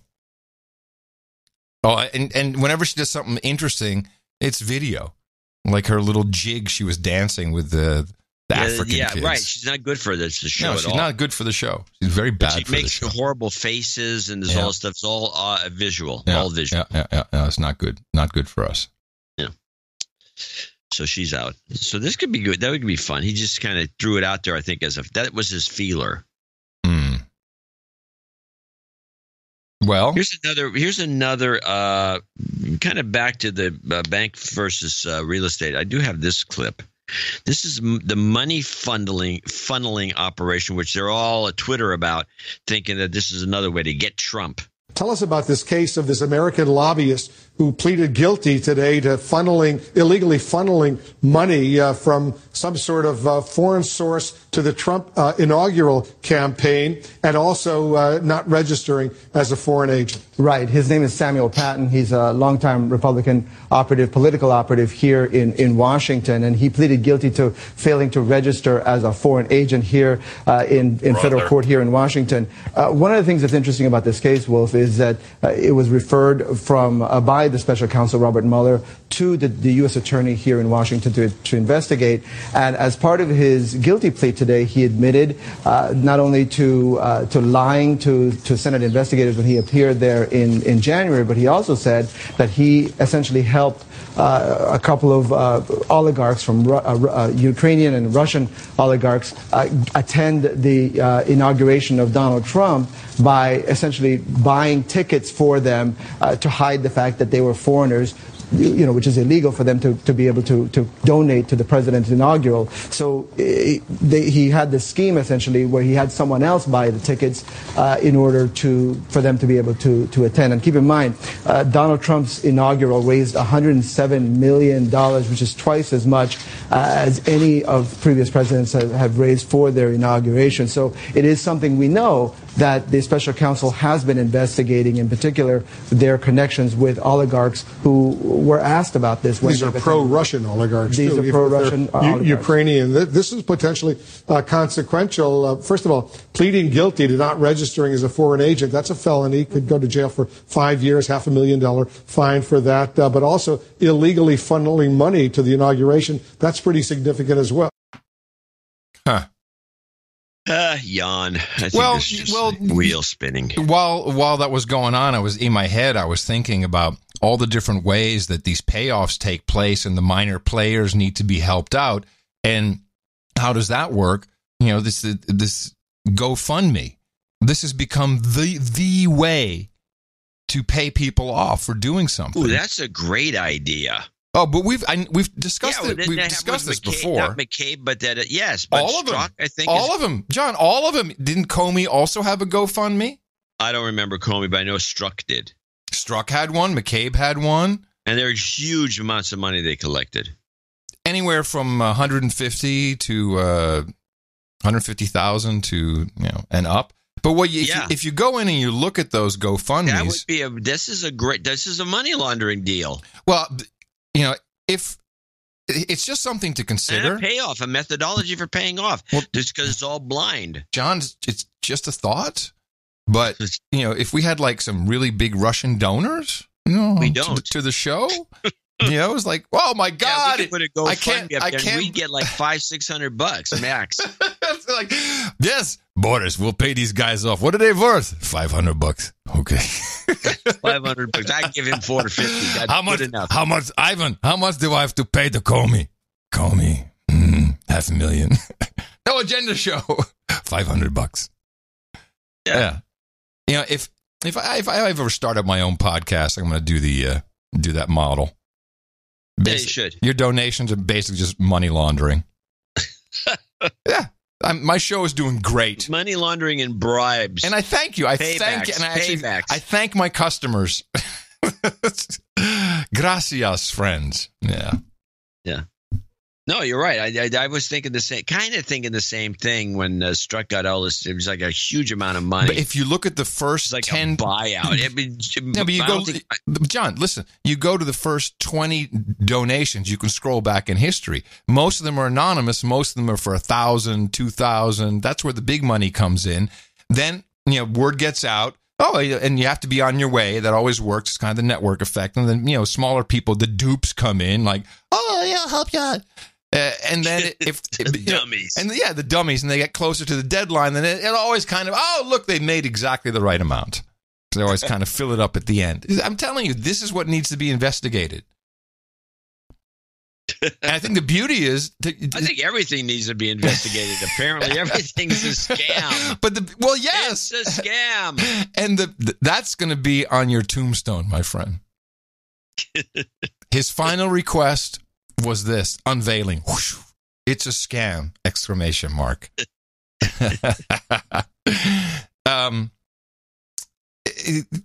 I don't even know what I was going to say anymore. And yes, it's a scam. GoFundMe. Yeah, the GoFundMe. Well, you know what? Here's what I was going to try and say. All of these money laundering scams, it's very hard. I mean, you can look at it as a scam or not a scam. Some of them, the way the money flows is just kind of, it's like art. It's the same thing. Art is money laundering. It's all kind of legit, even though it's money laundering.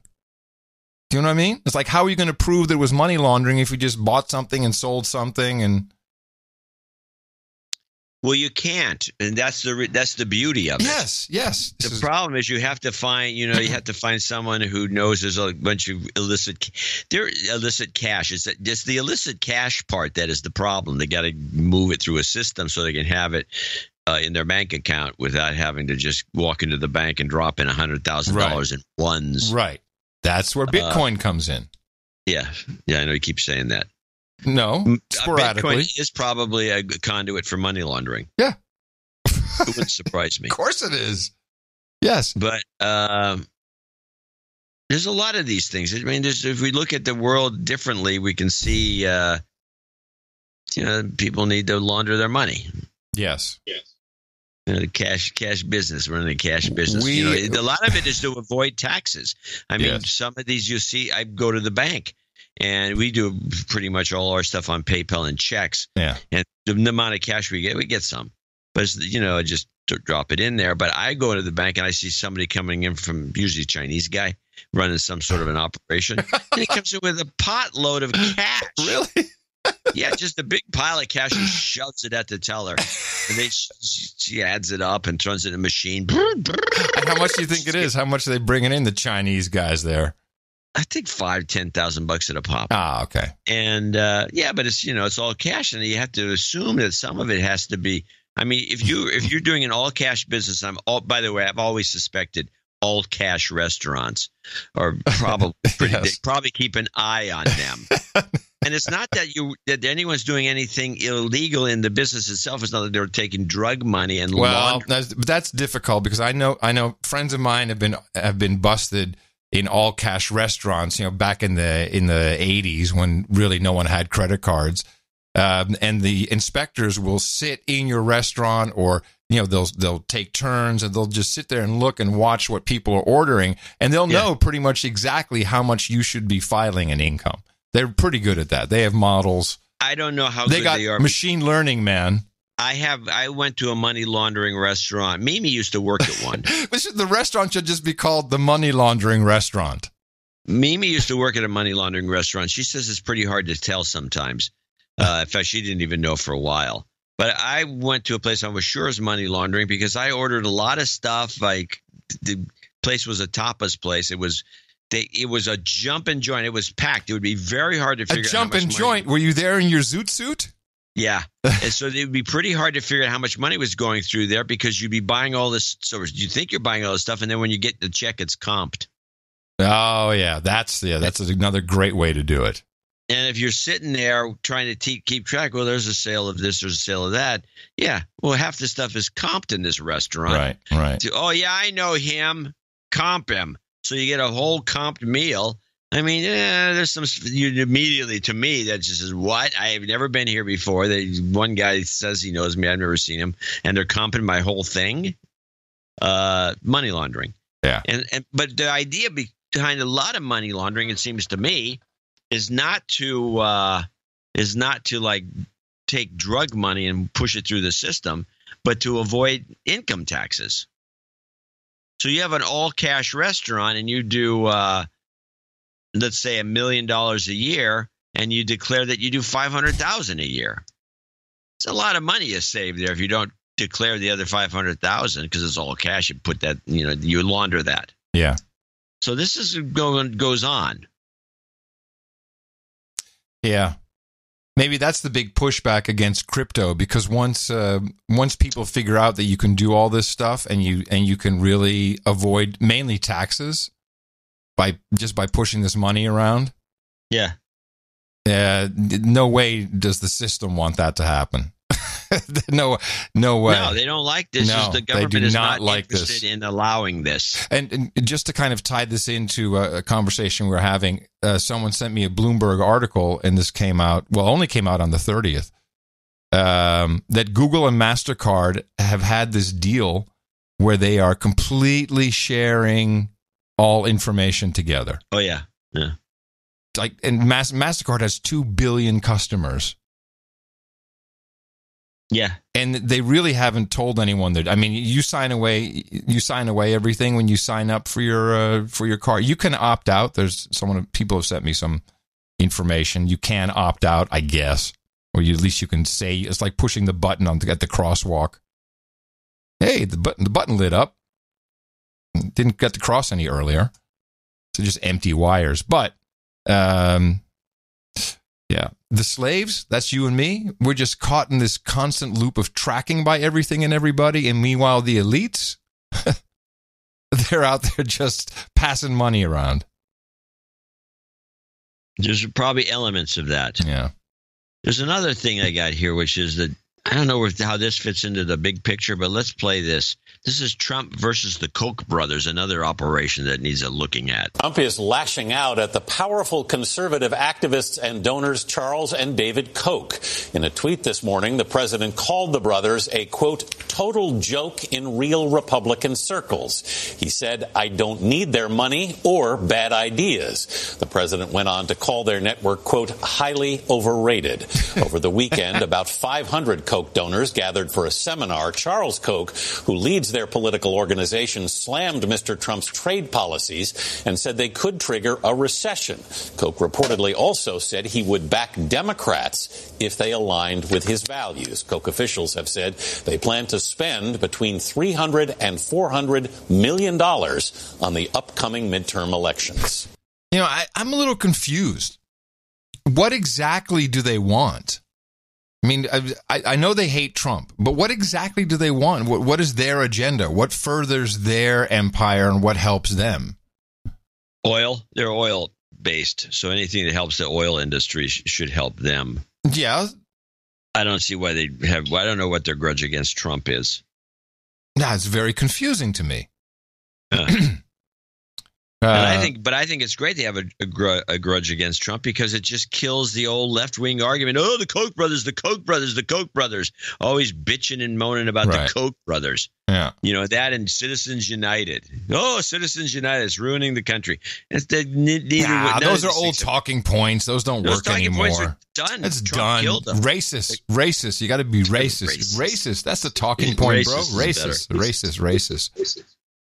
I've been tracking these. I'm just calling them social justice value networks because I think that's that's a descriptor really of what they are. And it's been very interesting to see the In-N-Out Burger boycott. Have you tracked this at all? Yeah.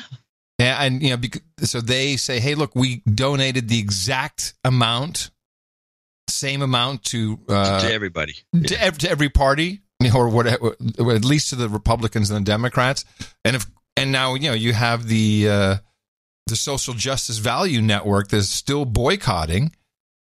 This makes the line shorter. In-N-Out Burgers is a pain in the ass to get into.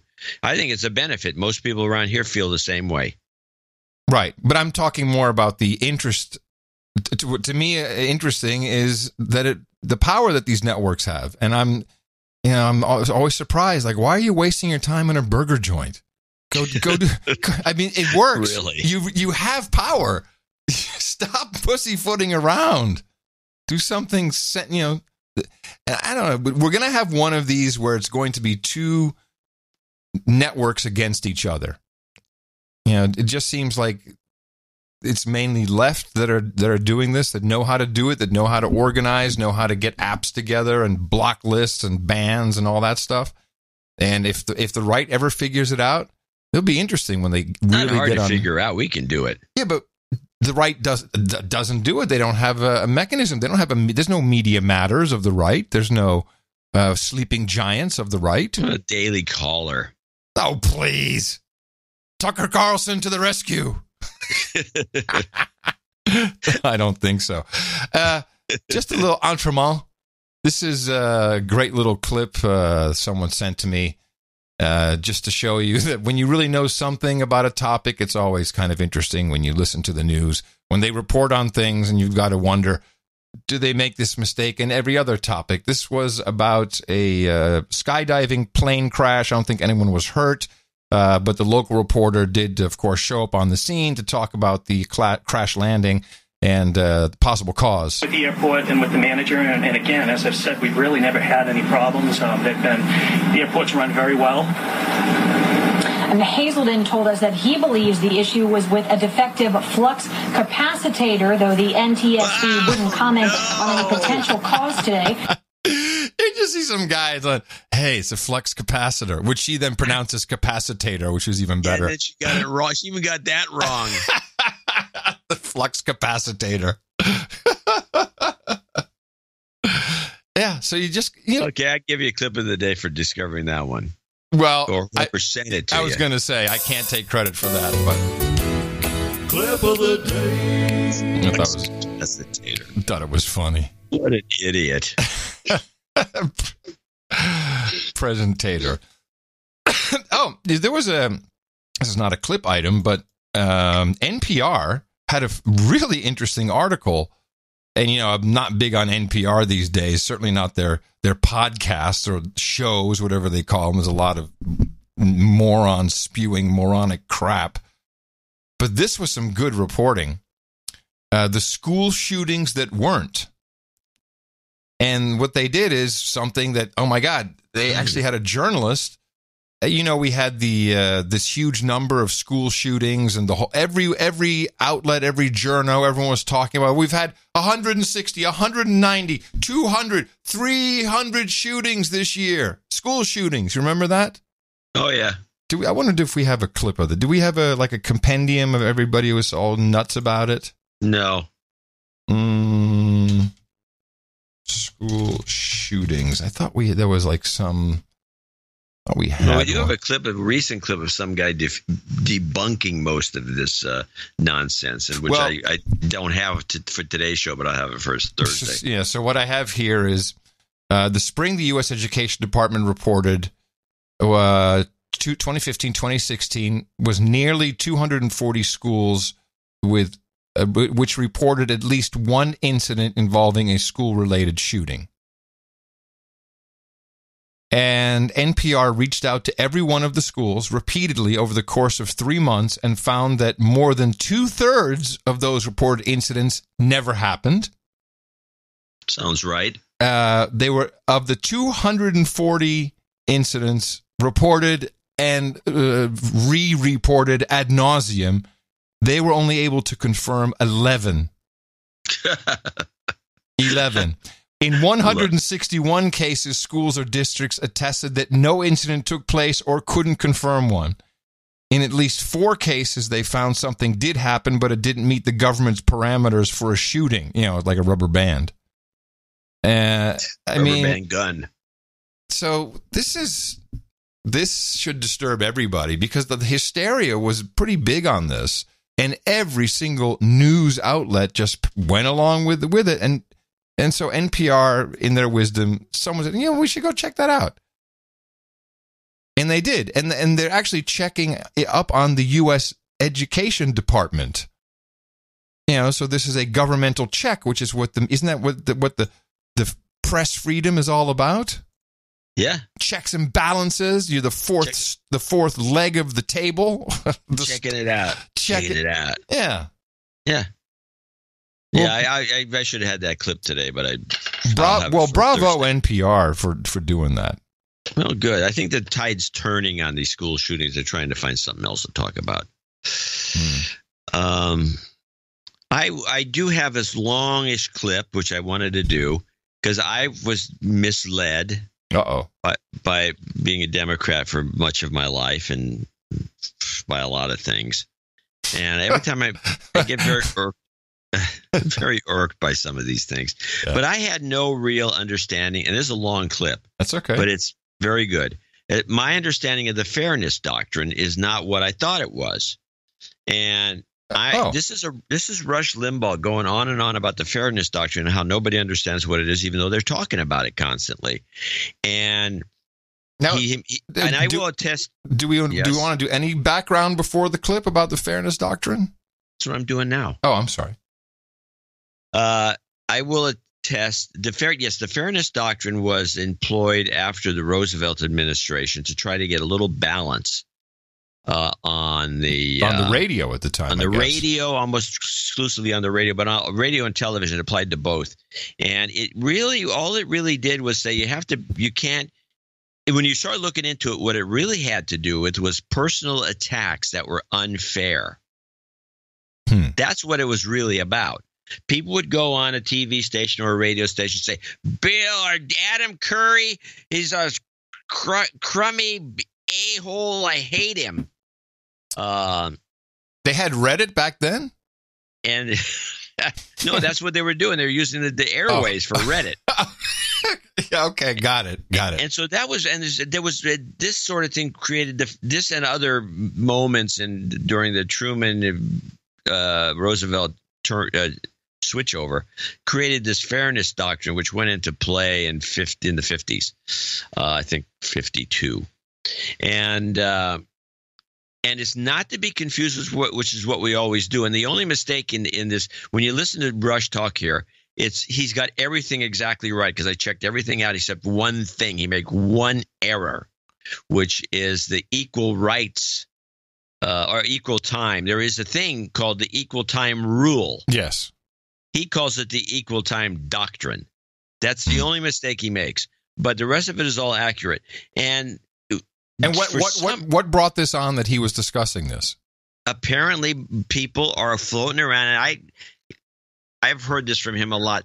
They have what brought it on were esteemed scholars giving talks around the Washington, D.C. area and elsewhere talking about how the fairness doctrine, once Reagan destroyed it, created the likes of Rush Limbaugh and the Fox News and all these things which wouldn't have existed before the fairness doctrine was repealed. That's interesting. So they truly only see one side of the results of repealing this doctrine. They only see the Rush Limbaughs and the Fox News of the world. They don't see CNN and MSNBC. Well, the point is what they're seeing is imaginary. Yes. Because Rush Limbaugh, as he attests to in this little spiel, had been doing the Rush Limbaugh show for 3 years during the Fairness Doctrine at a station in Sacramento. It was just a coincidence that he showed up right after the Fairness Doctrine was repealed. Yeah, because he became the poster child of it, kind of. Yeah, inadvertently.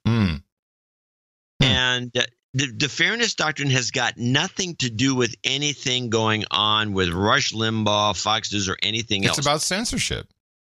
Well, here, listen to Rush. This was this morning in Washington. The White House Historical Association held a forum on the presidents and the press during a discussion of the evolution of opinion-driven media. Presidential historian John Meekum said, 1921, radio comes along, television in the late 40s. There's something called the Fairness Doctrine. We all own the public airwaves. So the idea was you could not express an opinion unless you gave equal time to both sides. So most people decided to stay out of that business altogether. And as part of a generalized deregulation move, President Reagan repealed that in the 80s. That's 86, 87. Rush Limbaugh goes national in 1988. By 1992, he's so important that his support of Pat Buchanan helps bring George H.W. Bush down in the 92 New Hampshire primary. 96, you have Fox, MSNBC. CNN was founded in 80, of course, but it began its move. And so you had this period where we did have more or less the kind of, and part of it also is that that's the media world in which most of us grew up. We're accustomed to this idea of Cronkite and New York Times, and there was a conversation. Right. We need desperately to get back to this. These people mischaracterize the Fairness Doctrine every time they talk about it. The Fairness Doctrine is not equal time. Equal time is a separate doctrine. It's a separate theory or a separate regulation, and it applies in campaigns. But the Fairness Doctrine, let me briefly tell you what it is.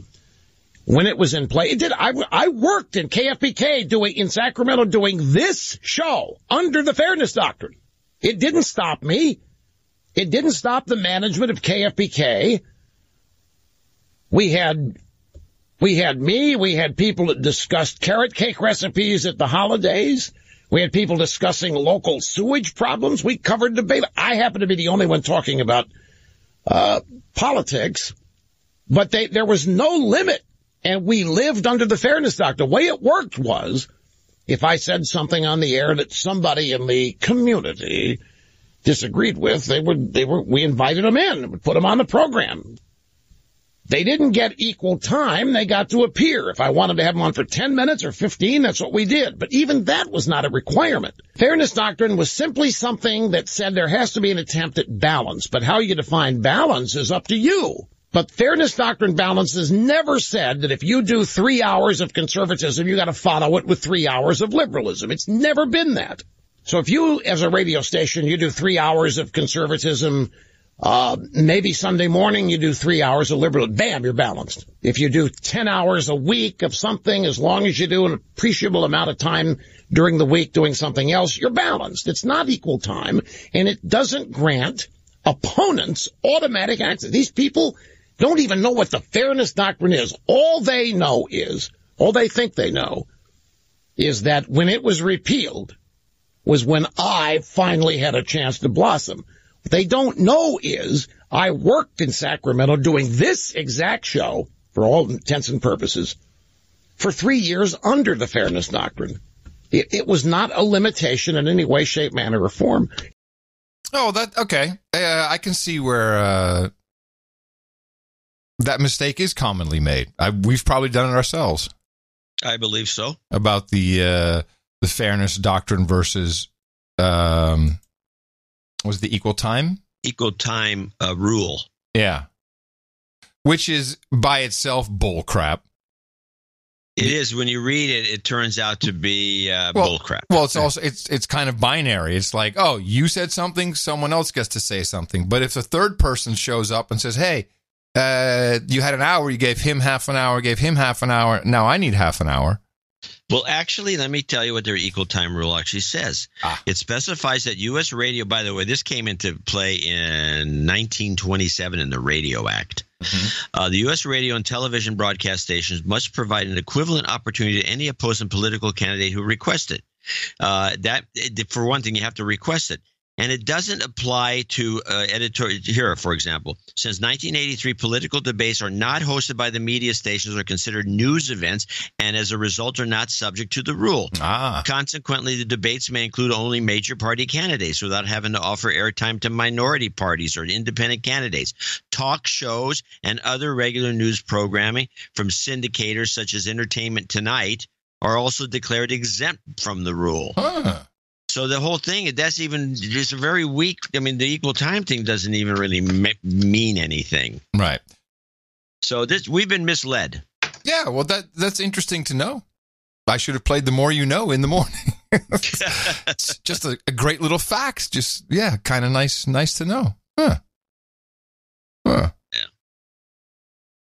So Limbaugh brings this up every so often because apparently he doesn't like being implicated that his success is due to the repeal of the act. It's all about him. It's always all about him. Of course. Yeah. That's what he does. That's why he gets the $400 million.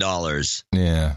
Is that what he's making, $400 million? No, he doesn't make that. He's a $400 million deal he made to do make $10 million or something a year. He's just loaded, this guy. Yeah. Because, often we'll have something on Sunday right down to the clip, and he'll play it on Monday.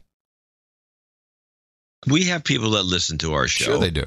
We have people that from RT that listen to our show. We have people from InfoWars that listen to our show. Yeah. Throw us a bone, set up a GoFundMe. Let's listen They're not going to pay us anything. They're just going to take our stuff. Just kick sand in their eyes and take their stuff. Those skinny wimps. Old white guys will take their stuff. Yeah. This is, I realized as I was listening to some NPR stuff, because NPR News and their whole news division is, they're bordering a little bit on MSNBC at this point. Who? But NPR News. Oh no, NPR has gone downhill. Their whole division is just I think, and we've discussed this. I think that they now, even when they're doing regular shows, they've forgotten that it's not a podcast, or maybe it is. They're all in podcast mode basically, which is a lot looser, which I do like. But there's a little more banter. I think podcasting has changed mainstream delivery, certainly of certain types of radio within NPR. And I also realized, as I'm listening to this, there was a saying in the Netherlands when Pim Fortuyn, who won the election posthumously in 2000, was assassinated a week before the election. And this was this phenomenon, this tall, bald, very flamboyant gay guy who said, "Enough with Islam. We got to stop it coming into our country." And it's always very controversial, but one of the first ones to say that the multicultural society was not going to work out. And later on, of course, he was right about that. He was always talking, and the conversation in the Netherlands at the time, and I was living there, was normen en waarden, norms and values. And I realized that every election, that eventually, it comes down to that, norms and values. And I don't think I've really heard it in the U.S. election that much, except with Donald Trump. It's just, he's not presidential, whatever. But have you heard this term, norms and values? No. Well, it's now in play, and they actually have two different norms. Norm Eisen of Crew, which is, what is that, keep politicians honest group. And then another Norm Ornstein, and they're talking about Trump and his norms. So they had a cute little thing. Oh, it's the norms on norm. But just listen to how they feel and what they report. The first one is Eisen of Crew. What's the deal with norms? Why should we care, Norm Eisen, about the fact that this was a president who promised to drain the swamp, change the way business is done in Washington, and certainly, at least tonally, in terms of behavior, demeanor, and speech, seems to be doing just that? Well, David, thanks for having me. The reason that we should care about Trump's transgression, his brutal violation of norms, is because they're in a bucket of things. I just have to stop. His brutal violation of, we don't even know what norms are yet. We're still trying to figure that out. He's already in brutal violation of them. Trump's transgression, his brutal violation of norms, is because they're in a bucket of things that matter to us as humans, whether you call them norms, ethics, values, or laws, because these are the underlying concerns that drive our Constitution, our law, our regulation. Really? We want people to do the right thing, and that's where Drain the Swamp comes from. It's a desire, one that Norm Ornstein and I share and have devoted our careers to make Washington function better so it serves the people. Instead, Trump has broken it. He's turned it into unconstitutional crony capitalism benefiting himself and those around him. He's abused the First Amendment and other... He's abused. That was my favorite. How did he do that? Stop the interview. How did he abuse the First Amendment? Perfect. Benefiting himself and those around him. He's abused the First Amendment and other normative values that we hold as Americans by his attacks on the press, assaults on the individual people of color, minorities, and others who he marginalizes, and on. Everything we care about has been transgressed by him, and he hasn't drained the swamp. He's filled it with the toxic sludge of corruption and alligators. NPR, ladies and gentlemen. Just as I was listening to that, I'm reminded of a bill that is going through the House right now. It's H.R. 6691, introduced by who was Mr. Handel, whatever this is, and it will amend Title 18 of the United States Code, and it will clarify the definition of crime of violence. And, what do you consider? And I think it plays into this because the guy's talking about assaults and, all these, his didn't he even say violent attack or whatever, his bashing, all these words. And, when all of a sudden something comes across my feed that is about the definition of the crime of violence, I'm interested in that. What to you is violence? To me? Yes. I think harming someone else. Okay, or blowing something up, that's violent. So arson? I think harming someone else or property. Mm-hmm. Okay. Well, if you're interested, I can read some of the definitions. But arson, property harm, assault, carjacking, child abuse. Let's see, coercion will also fall under a crime of violence. Extortion, fleeing. The term fleeing. How's fleeing? Means knowingly operating a motor vehicle and not following a law enforcement officer's signal to bring the motor vehicle to a stop, failing or refusing to comply, or fleeing or attempting to elude a law enforcement officer will be a crime of violence. This is where they blow it. Yeah. The term interference with flight crew members in attendance. This is specific. Basically, you look at a flight attendant wrong. If this thing passes, you're violent. Yeah, sounds bad. Yeah. So anyway, let's listen to the other Norm on the norms of the president. Norm Ornstein, talk to me a little bit. We can get into how this affects policy as the hour goes along, but briefly talk to me a little bit about the decorum that he's broken, the folkways that he's violated. Why do these things matter? And we can, pick maybe one to illustrate what you mean. One of the norms that we've had is that while we have three branches of government, and this is a norm that's changed especially since the Cold War, the president has a particular place in American society. What the president does, how the president behaves, sets standards for others. One of our norms is that once you get elected president, things are different. You represent all the people. Donald Trump hasn't represented all the people. He's represented his base. The first thing he did after getting elected was to hold a political rally leading cries of "lock her up." There's another norm. Was he leading the cries? I don't know if he was leading them. Was he? Yeah, I guess he was. Never. The first thing he did after getting... I don't even think he ever said it. No, he isn't. I don't think he's ever said the words, but I do recall, at least on one occasion, when they were chanting, "Lock him up," the crowd is chanting, lock her up. He was moving his arms up to kind of, get him going. I guess you could say leading them. I think he was like a conductor. Conductor, yes. All he misses is the baton. Pull that out. The conductor of his base. Elected was to hold a political rally leading cries of "lock her up." There's another norm. In a democratic society, small d, you don't try to lock up your political opponents. When you use a kind of rhetoric... Trump. Yeah, really? Really? Just mention that? No. That would make too much sense if you actually said, hey, that's what they're trying to do. Divides people rather than unites them, including racist and nativist rhetoric.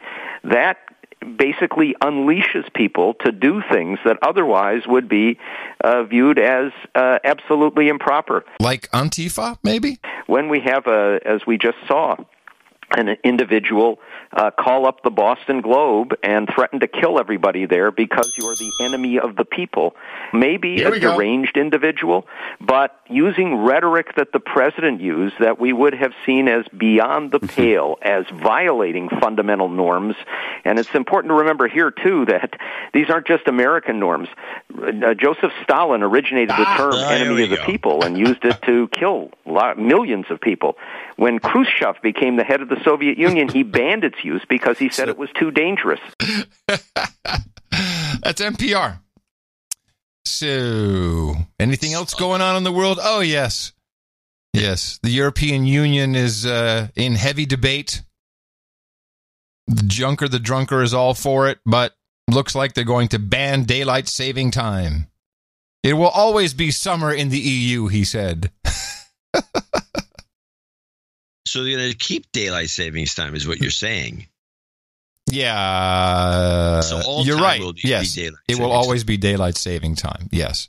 Yeah. In fact, I should have said they back the ending of it. Well, the BBC's here. The BBC's... No, the ending means that they switch back and forth, I think. But if he says it's going to be summer all the time, summer is the daylight savings time. Well, the BBC headline reads, "Clock changes. EU backs ending daylight saving time." Then how's it going to be summer all the time? And Commission President Jean-Claude Juncker said millions, quote, believe that in future, summertime should be year-round, and that's what will happen. That means that you keep the daylight savings time, but you keep it year-round. Once again? So the BBC doesn't know what they're doing. They don't know. The interns That's writing what he this. said. Yeah, the interns are writing it over there. This is your BBC. Yeah, top drawer. Top notch. I do encourage that, though. Thanks for throwing us slaves a bone. Yeah. It's like, we're still going to suppress you. We're going to give you austerity, but it'll be summer all the time in lovely Euroland. Is it just me? I kind of see the sickness of that. I got a note from a guy I want to read. Andrew B. The certain death of the sun-bleached night. This is for the dating karma I received for my last donation. As an adult under 40, I'd like to report on the state of fur baby parenthood. Oh, wait, don't we need the jingle? Yeah, play the jingle. Okay, hold on. Jingle? Dogs are people, too.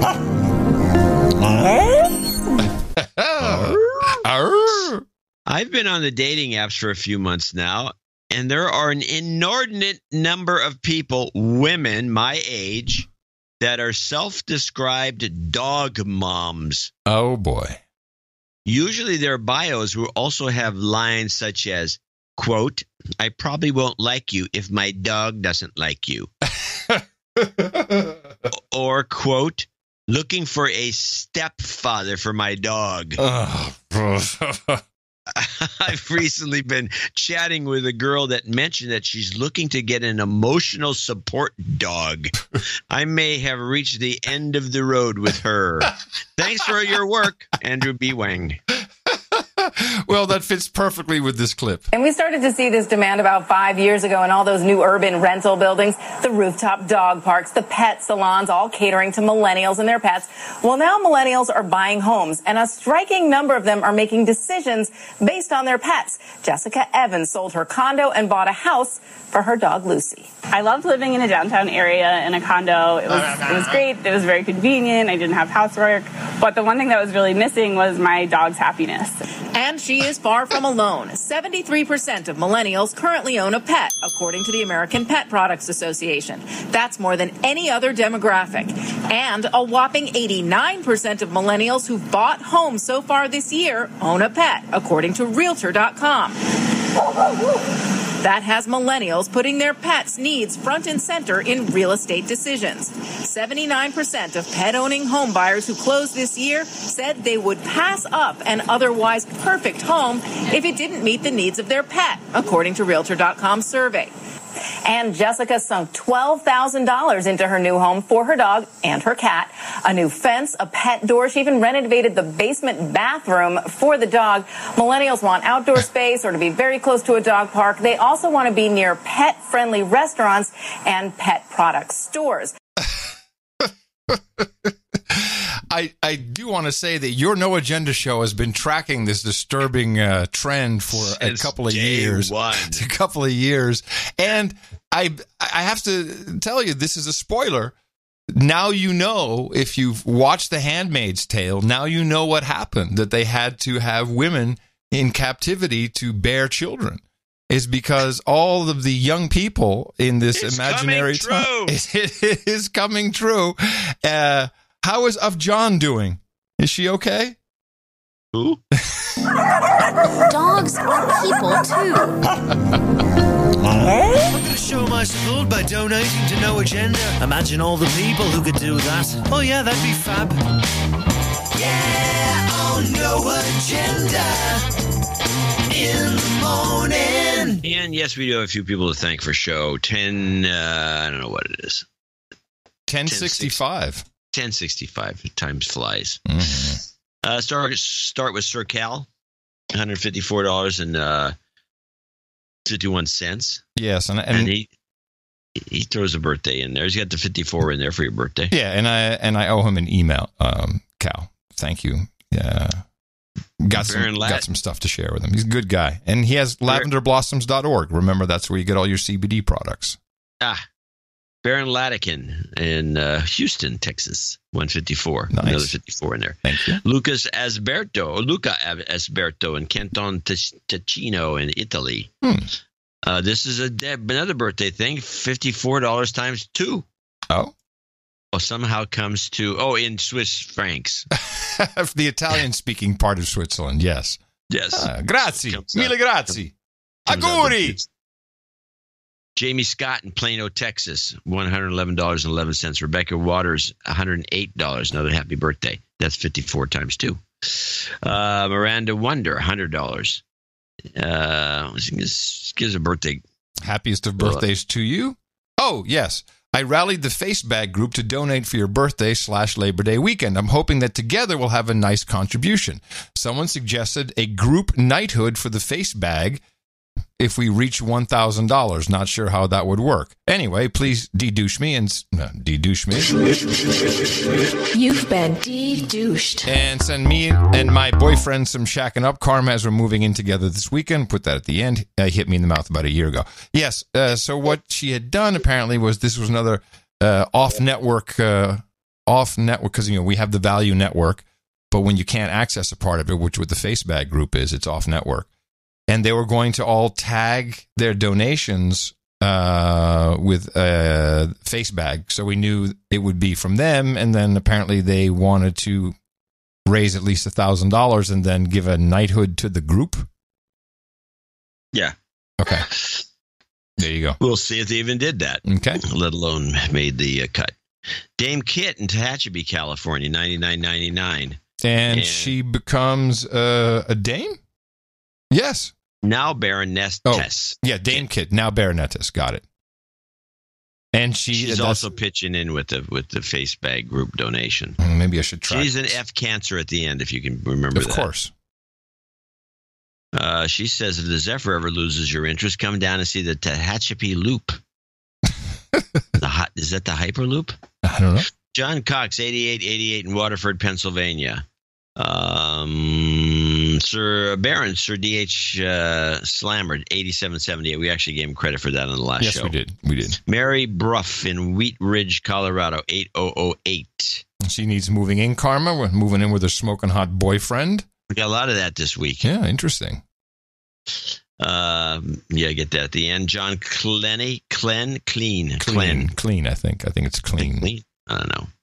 Cincinnati 8008 and Andrew Wang, Sir Tin Death, the Sun Bleached Knight, who we mentioned earlier. I read his note already. Yes. 8008. Susan Claycamp in Dacula, Georgia. And she did actually send a note in, and I put it somewhere. I think this is it. It's interesting because it's got a couple of items in here. As you see, it's in red. Yes. So we'll start with that. She's actually sent two notes. She's got this very interesting feminine handwriting. I don't know how to describe it, but you've seen it before. It's not the precise little. It's the big giant handwriting. But it's cursive? Oh yeah. Yeah, I'm familiar. Please call out John It looks like M. Myers or Myers as a douchebag. Okay. Douchebag. In the morning, gentlemen, this is enclosed donation for show 1065. It's my honor to transition to my first year. Thoroughly enjoy she got her first year in every show and has been listening since 2015, which, well, I guess not her first year, which I could afford more, but I wish I could afford more, but a wider. She's a widow on a pension. Maybe that's what the handwriting. Oh my goodness! Has to make ends meet. Thank you for all you both and you do, and thank all the other producers for supporting the show. Thank you, Susan. Appreciate that. And she says, "Dame for and lady before." Okay, so she must be a dame already. Okay. So it's dame for and lady before. Okay, all right. Let me just get that out of the way. Sir Gott Nate in Sebastopol, California, 6969. Baron Mark Tanner, 66.66. He does have some. I'll talk about him on the next show. He's got an idea for a new kind of donation. Oh. Giovanni Venenzia in Springfield, Massachusetts, 606. What? Yeah, he needs a de-douching. You've been de-douched. And he's got a birthday shout out. We got that listed. We got that on the list. Robert Gould in Springfield. Wait a minute. This is weird. 2 Springfields at the same time? First time donor for my birthday, August 31st, need a de-douching. Yeah. Please de-douche. We have Robert Gould and Giovanni Venenzia and Robert Gould have almost the same notes, and they're both from Springfield, and it's the same amount. Very, very suspicious. It's very strange. Well, I'm going to do a de-douching just in case. You've been de-douched. Well, I smell a rat. Well, I don't know. I mean, the first one sounds the same at the beginning, then the note changes. My friend John got me into this show in March. I've been listening. I was, okay, well, that's just could be the classic random number. Very random. Very random. It can happen. Mm-hmm. It can happen. Mm-hmm. Jeremy Webb, Summerfield. That's how you get that's why you play craps. Just hoping for that one day. Some guy just throws, 11 in a row.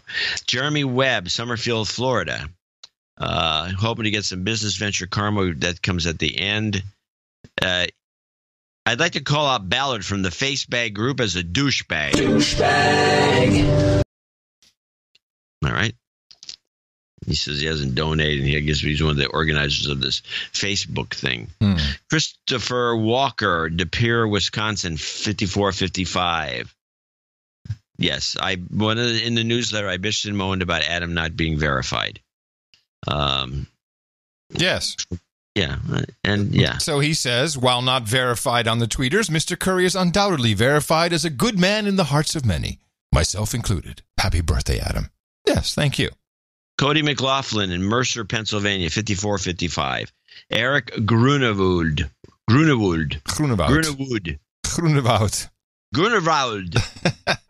In Melkbrostrand. Bostrand. Which means milk forest beach. Milk Forest Beach. Yeah, there you go. That was Dutch. Thank you all. He's Afrikaner, I'm guessing. No, South Africa. Yeah. 5454. Sir James Barron of Class G Airspace. Yeah. 54. And these are all the guys who decided, 54 is not good enough. 54. Let me just read this. Happy birthday, Adam. I've been listening to episodes at 1.5 times speed for the past couple of months. You know I'm against that. Then accidentally played one at normal speed and thought, oh my God, John must be having a stroke. I'm already a fast talker. I'm so against that. But anyway. I got to know from somebody going on and on about they don't play half speed. They play some there's some technology where it just takes out the pauses. Yeah which we put in for dramatic effect. Sometimes. Oh no, sometimes just let everything breathe. I'm trying to get the spreadsheet open. Well, there's that. But just let everything breathe, you know. Anyway, life doesn't have to be so fast. 54 from Wiley, Texas. Greg Dial 54. 154 wasn't enough, he says. I could have made the donation that much. Don Wentling and Nate 5440 from Canton, Ohio. Another happy birthday. Sir Greg Worley 5433. It is another variation of the 54. Also William Wellborn in Kennesaw, Georgia. 5433. Casper the Friendly Spook, who's in Madison, Alabama. Which I guess is Huntsville. He probably works out of there if he's a spook. Yes. 5418. Casper the Friendly Spook. I did mention something. I said there's no spooks in Nebraska or some place. And some guy sent me a note saying, "Oh yes, there is." Yeah, hello, waving my hand, reclaiming my time. And now the following people, and just name and location, they're all $54. There's a ton of them. Wow. And makes up for the lack of executive producerships. But I think you may have set the record here for someone. Oh, really? I don't know. I don't know. Oh. Yeah, I'm guessing you did. I might have to sit down for all the love. David Martin in Portland, Oregon. Sir Rob in Leiden, Holland, Netherlands. John Hawley, parts unknown. Sir Vince, Knight of the Southern Silicon Valley in Milpitas. Daniel Rigzecker in Archbold, Ohio. Eric Hoff in Edmonton, Alberta. Robert Smiley, 54, parts unknown. Stephen King in Charlotte, North Carolina. Sandy Block, Tom Schuring, Bruce Begnoch, Sir Arthur Gobbets, Sir Brad Viscount of the Jersey Shore in Delaware Valley in Yardley, Pennsylvania. Marion York in Den Haag, Netherlands. Marcus Mueller. Jawohl. I'm guessing. I can't tell because it's a mess. It's Marcus from Deutschland. Deutschland. Uber Deutsch or Uber no agenda. Connor McGlynn. Steeler Gromol in Point Pleasant, New Jersey. Robert Bruckner. Server Robert, I think. Scott Floyd in Clayton. Oh, in Clayton, California. How about that? I don't remember a Claytoner being on here. Dan Pinkerton in Chula Vista, California. Michael Roberts in Milwaukee, Oregon. Michael Berg. Jonathan Reisman in Maplewood, Missouri. Mark Hansens. Sir Chris Whidden in Millbrook, Virginia. Excuse me. The love got to me. Sir Zachary. Matthias Carlson in Sweden. Sir Morton Kiernan in Denmark. Yeah. Bill Johnson. Happy birthday, Adam. Oh, God, I'm older than Adam. That's what he says. Michael Barco in Salem, Oregon. Richard Bowersox in Cedar Rapids, Iowa. Heiko Santema in Houghton. Third time's a charm. Milan Jovanovic in Belgrade. Where's this? Where's Belgrade? Belgrade what? What's RS? That's not Russia, is it? No, Belgrade is. Isn't that Bulgaria? No. Well, yeah, but RS is that? Well, we don't know. He just likes the show. He thinks his amygdala is smaller because of it. Jennifer Vida in Lawton, Oklahoma. Sir Isaac, the Night of the Shocking Truth. Tyson Blondal in Slocan, BC. That's by Spuzum? Yeah, left at Spuzum. Nobody's from Spuzum ever gives us any money. Alan Vivash, Shannon Atkins, Sir Eric VM, Baronet of the Valley. Serbia. RS is Serbia, of course. Serbia. How stupid are we, Bill? What am I talking? Well, Bulgaria. They get busted up that whole area so many times. Yugoslavia is a mess. I sound like an American. Damn it. Oh, isn't that the Bulgaria? Sir Eric VM, Baronet of the Valley. Rhett Gardner in San Diego. Sir Ronald Gardner in San Diego. There we go again. They must be related. Anonymous in Boulevard, Texas. Boulevard. Boulevardy. What is it pronounced? Boulevardy. Boulevardy, Texas. Boulevardy, Texas. They talk to their teeth in Boulevardy. Hell yeah.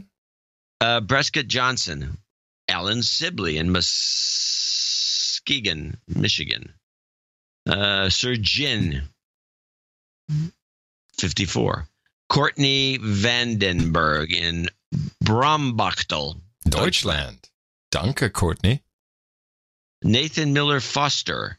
Scott in Madison, Wisconsin. Matt Cheminsky in Hoboken, New Jersey. Ron Wolfgang, 73s. KB7 MLK, 73s. 73s. Kilo 5 Alpha Charlie Charlie. You never give your call sign anymore. Have you forgotten it? I know what it is. Sir John, a.k.a. Red. Eric F. Hallbritter in South Ogden, Utah. Nicola Page in Wellington, New Zealand. Oystenberg. Oystenberg. Yes, exactly. Allah Hamade, I'm guessing. AE, Arab Emirates? Yes. Allah Hamade. And he was driving and his odometer read 5454 on the Ferrari. Yeah, or the Lambo. The Lambo read 5454. I thought, I've got to donate and get me a new Lambo. Yes, it's time to sell. Eric Elan in Murfreesboro, Tennessee, or Elaine. Donald Walter in North Ridgeville, Ohio. Philip Worth in Myerstown, Pennsylvania. Mark Malin in Baton Rouge, Louisiana. Viscount of Luna, Kevin McLaughlin, Locust, North Carolina. John Catalano, Stephen Straczynski, Matt King in Cherry Hill Township, New Jersey. Jonathan Evans in New Orleans, another New Orleans or another Louisiana inn. Sir Craig Porter, David Raymer in Stamford, Connecticut. Stamford. Sir Midnight of the Rivers in Crestview, Florida. Anthony Fields, West Roxbury, Massachusetts. John Fitzpatrick in Heber Springs, Arkansas. Clark Pruden, Nick Barnes, Sir Chris James in Sturgis, Michigan. Survive of the Virtual Reality. Joshua Pettigrew, Gordon Gibson in Dallas. Robert Dimoff.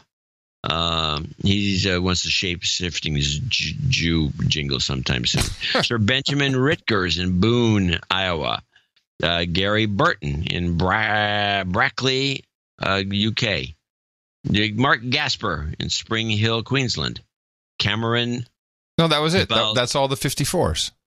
Oh yeah, that's it. Well, thank you. That's so nice. I'm very touched. I'm very touched by this. Yes, that was quite a lot. And of course, lots of people put in nice little notes, and I read them all. We don't have time to read every single one, but thank you. That's very, very nice. Appreciate that. And onward with Cameron Beltrachitis. I'm guessing, and Paul Tuckett. Well, what was it? Happy early birthday to Alan from Rhode Island. My mom is from Pawtucket. That's why I want to read this.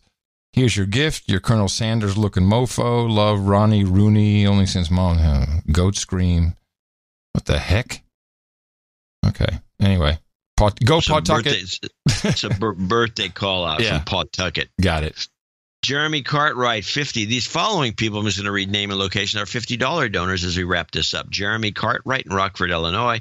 Walter Len in something. Deutschland. Good. Schnipship, Pepingen. Can't read it. Gut Pepingen, something. I don't know. It's just a mess on the screen because of the nature of the. Sorry, Walter. Yeah. PayPal does this to us, especially the Deutschlanders. Bradley Ledden, parts unknown. Tyler Schimpf in Bothell. Jennifer Wall in Money, Illinois. And that's the Facebook group donation right there. Yeah, there were a couple more. There were a couple more. Thanks, Jennifer. There were a few more. I don't think we got to 1,000. No, we didn't get to 1,000, but there were a couple. Okay, so we got probably to about. Well, we had $100 one, and probably. Yeah, we probably got about $450.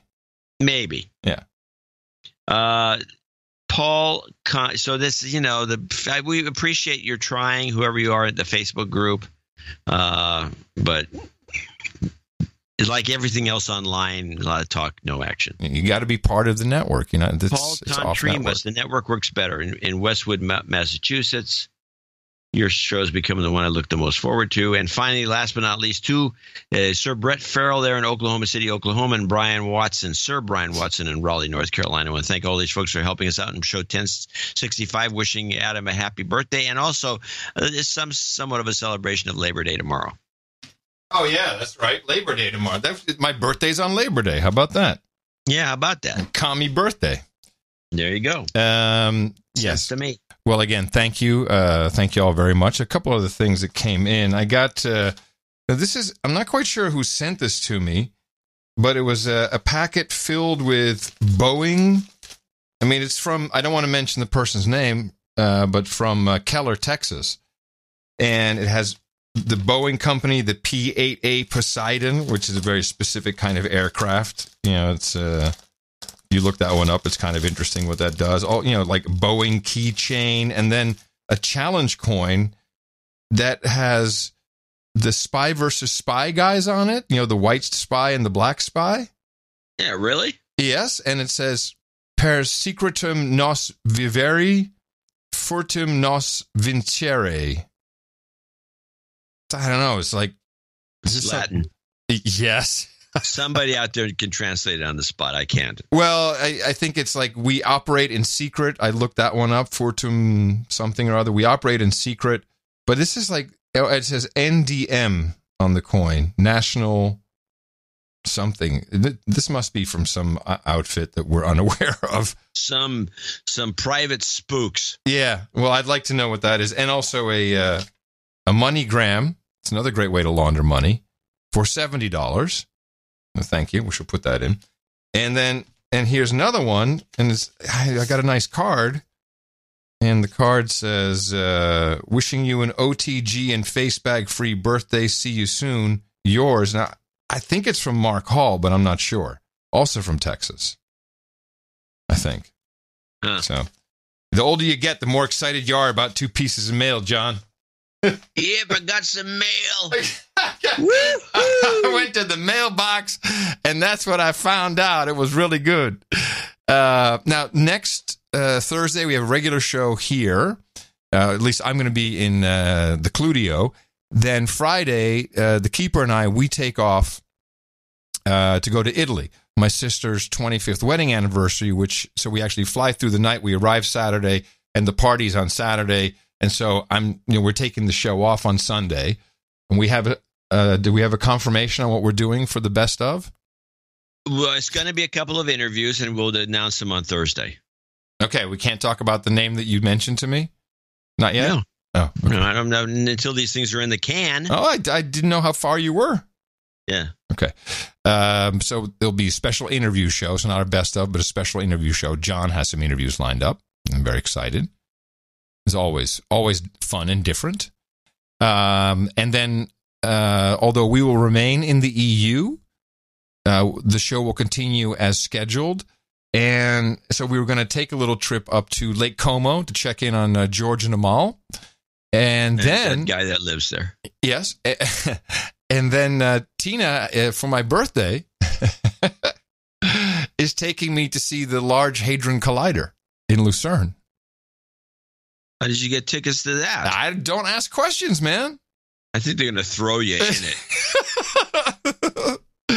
I'm going to the Large Hadron Collider. Give me some Higgs boson. You know that. I'll be like, what time does the black hole start on the tour? Can I go in it? Hey, is this an A-ticket black ride? Tour holes here. Can I leap to another dimension from here? Is that possible? There's a woman who knows what I need, huh? It's possible that that device is only for going from one dimension to the other. That's what it's really built for. The question is it reversible? That is what we need to know.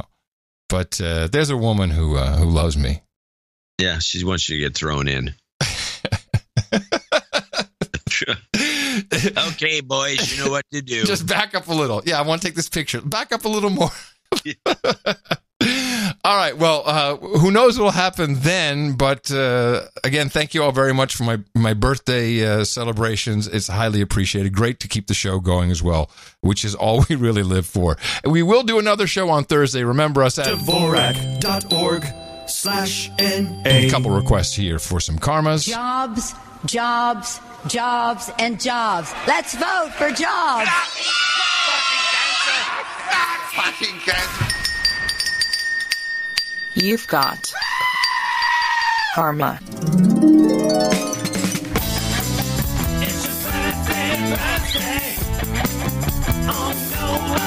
Here are the birthdays. First, a couple of belated ones. Steeler Gromoil says happy belated birthday to his dad, Chris, who celebrated on the 14th.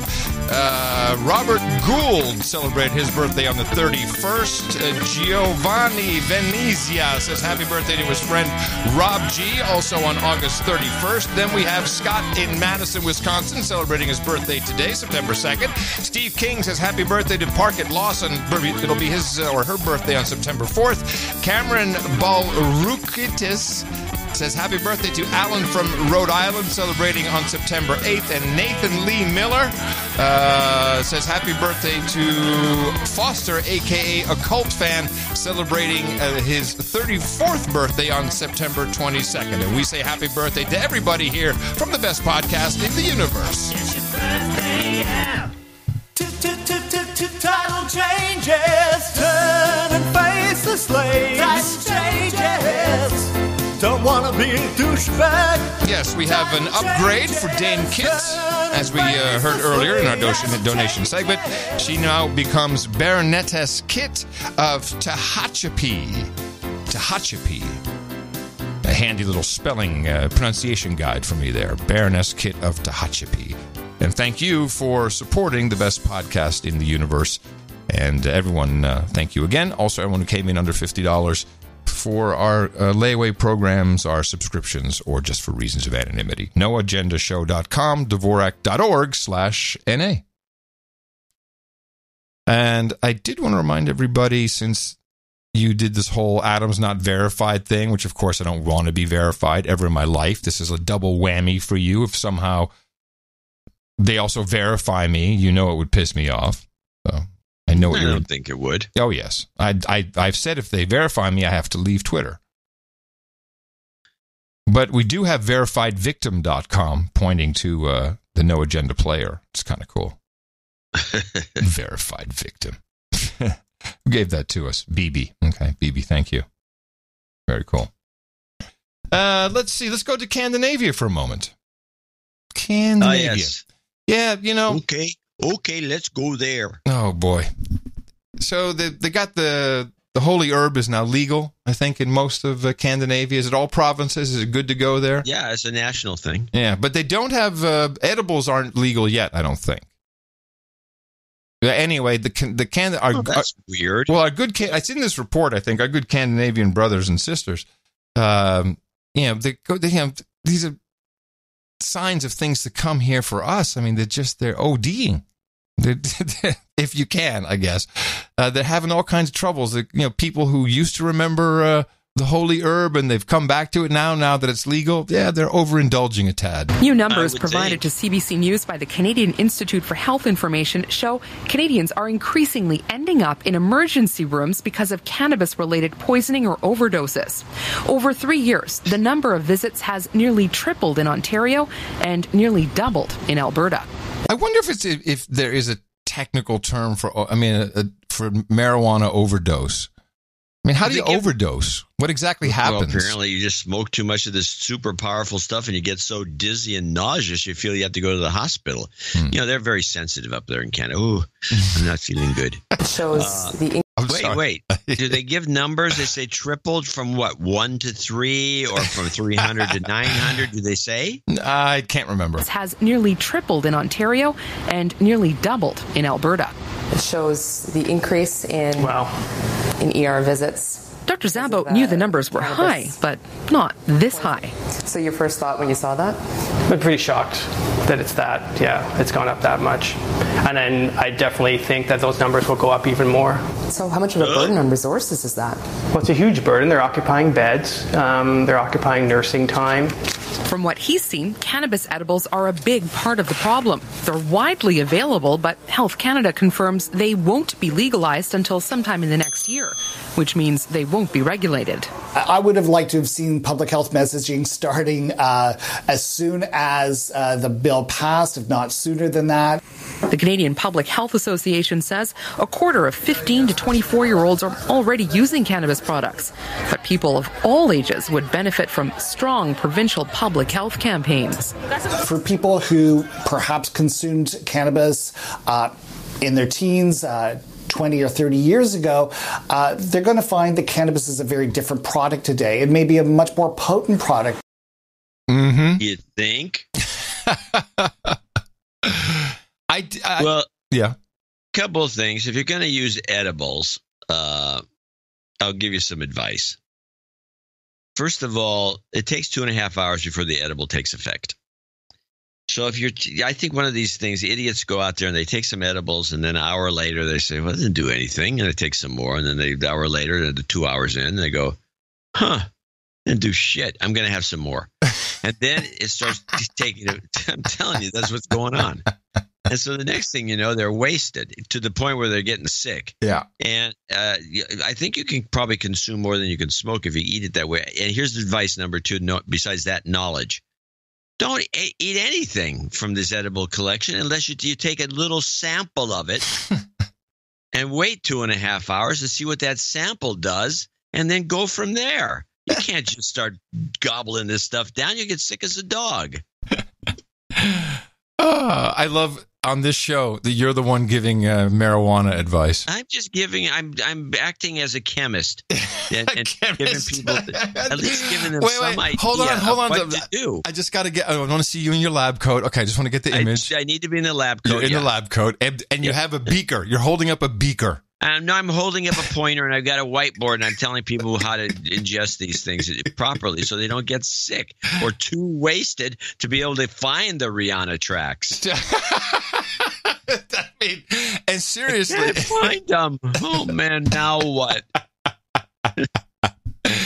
But you are all about the edibles. I know that's what you're doing in Washington. I know you like edibles, but the thing is, it's the dosage. I don't like them that much. I've taken edibles maybe 5 times over the last 2 years. The C stands for chemist. We finally know. But I will say I know enough that you don't take the whole thing. If it's a little chocolate bar, they divide up into 6 pieces. You don't eat a piece of the 6. You eat like a quarter of that piece and see what happens. And you wait a little bit. Yeah. This is 2.5 hours you wait. 2.5 hours is long. That's quite a long time for it to kick in my experience. That's pretty much how long it takes. I remember we got the edibles from our meetup in Colorado, and Tina and I went to maybe I shouldn't tell that story. Never mind. Edibles, you should try a little bit. Yes, just a little bit. Yeah, and then you can up the next time. But I grew Unless you have to instantly. I mean, there's no reason to take any of these things because you have to get completely wasted that night. No, but if you're using the holy herb and the magic flower to get wasted, then you're doing it wrong. That's not what it's for. Colorado, man. That's not what it's for. Canada for sure. I like the dabbed vape. That's kind of my new thing now. Yeah, good for. Yeah, I don't even know what that means. Yeah, well, dabbed vape. Yeah, so it's you dispense it through a vape, like a vape pen, Only they put the dab, which is the oils you make that's really potent oil. They put that in, and it's basically just sitting on a coil. Kind of weak, but it's strong enough. And they sell the capsules. It's become very sophisticated. Huh. You get a pre-made capsule of the whole thing with a mouthpiece. You screw it right into your battery. You're good to go. Huh. Yeah. And it doesn't leave a smell trace the whole time. You can do that hard to believe. You can do it anywhere, like in the cockpit. Yeah, you can do it. I really doubt that it doesn't leave a smell. I really seriously doubt it. Well, not a lingering smell. Not a lingering smell. Just not a burn smell. Anyway. And that is our tip there. Yeah, you learned something on this show. Oh, the more you know. We have the Mexican-American Trade Pact Union thing. Hello, Enrique. We got that going on. And Scandinavia is, of course, involved. And since down here, in the southern poor part of North America, we don't hear any other news other than Trump, Stalin, Nazi. It was nice to hear what you guys are thinking. What's going on up there? We have been positive and engaged and even constructive and from time to time enthusiastic about the renegotiation of NAFTA. NAFTA is a 25-year-old deal that has many things in it that needed to be updated. So we're glad to be sitting around the table and looking at ways where we can make sure that this is the right deal for all three parties through the beginning of the 21st century. At the same time, we've been very clear. We're going to be thoughtful, constructive, creative around the table, but we are going to ensure that whatever deal gets agreed to is the right deal for Canada and the right deal for Canadians. I understand that the Americans and the Mexicans very much want to try and get things done by Friday, and we're seeing if we can get to the right place by Friday.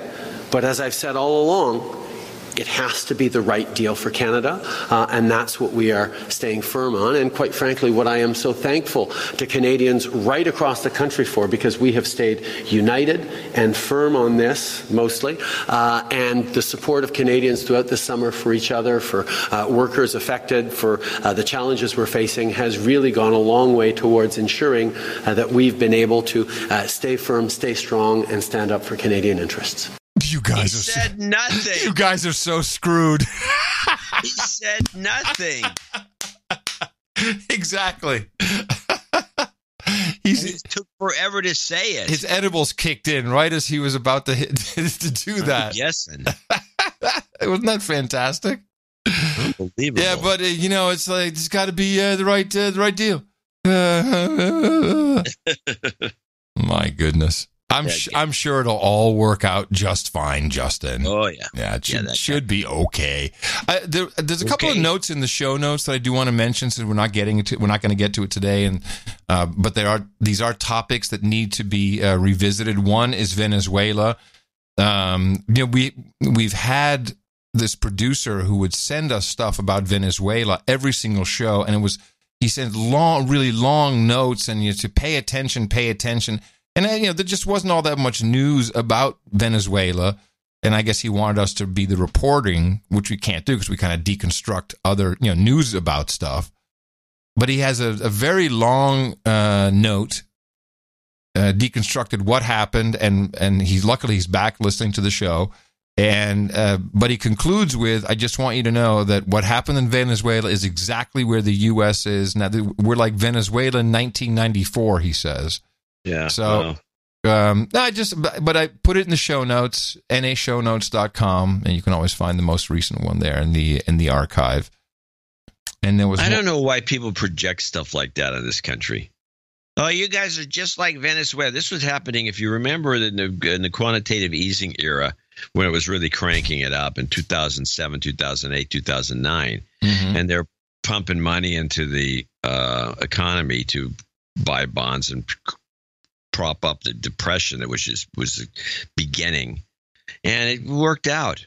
But meanwhile, there's all these people, and you can find them. Oh, we're going to have hyperinflation, just like Germany in the 30s. We're going to have hyperinflation, just like Brazil. We're going to have hyperinflation. We had no hyperinflation. We've had no hyperinflation. Where's the hyperinflation? But you know what? I'm asking you. Interestingly, he was talking more about a socialist government. He wasn't even talking about the money. Hello. I'm just saying, but hey, you know, it's worth it. Have a read.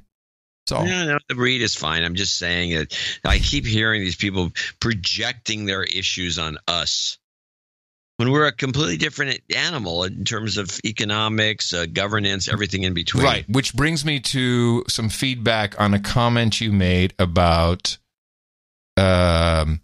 fascism not being in our, I'm paraphrasing, fascism it's not not being in our DNA. Not in our DNA like Germans. Yeah. Okay. And so Harry, I read that note too. I didn't print it out, but you can read it if you I want. wanted to read it. I thought it was kind of interesting because it's also they seem like the guy just hates Jews. This must be. Oh, I don't even read that part. You kidding me? I wouldn't read that. No, the thing that he said is Harry. Now that I reread it, yeah, he does hate Jews. Screw the guy. I won't read it. It's just a Jew hater. Yeah, I guess you're right. I'd actually taken out any offensive stuff. I wasn't going to mention it. But he did say Germans are everywhere. And that's true. Here in Texas, we got whole German towns. Yeah. I'm not saying Germans aren't everywhere. We had, in the Bay Area, we had the German Bund was a huge thing just before World War II broke out. Mm-hmm. And the Germans had to be rousted. Many of them were thrown in the same kind of detainment camps that the Japanese were put in. Of course, but they didn't complain about it so much. And it was like a huge problem with the Germans. But most of them they really take a liking to the way that we do things, and they're not going to turn into Nazis like, they might easily do. The culture is different. Our American culture is different than the German culture. Yes. When I said DNA, he immediately took that to mean the genetic makeup. Yeah, we have a lot of German DNA in the American makeup. Yes, that's true. But culturally, we're so alien that I don't see, although if you read the "It Can't Happen Here" by Sinclair Lewis, you might get a different impression, but that never happened. And of course that was a communist takeover. Right. But socialism, communism, what difference does it make? Yeah. And then I know he took offense. Yeah, that's all right. Yeah, rereading the note, I'm right. It's not worth it. What is worth discussing briefly is it looks like net neutrality in California is going to happen.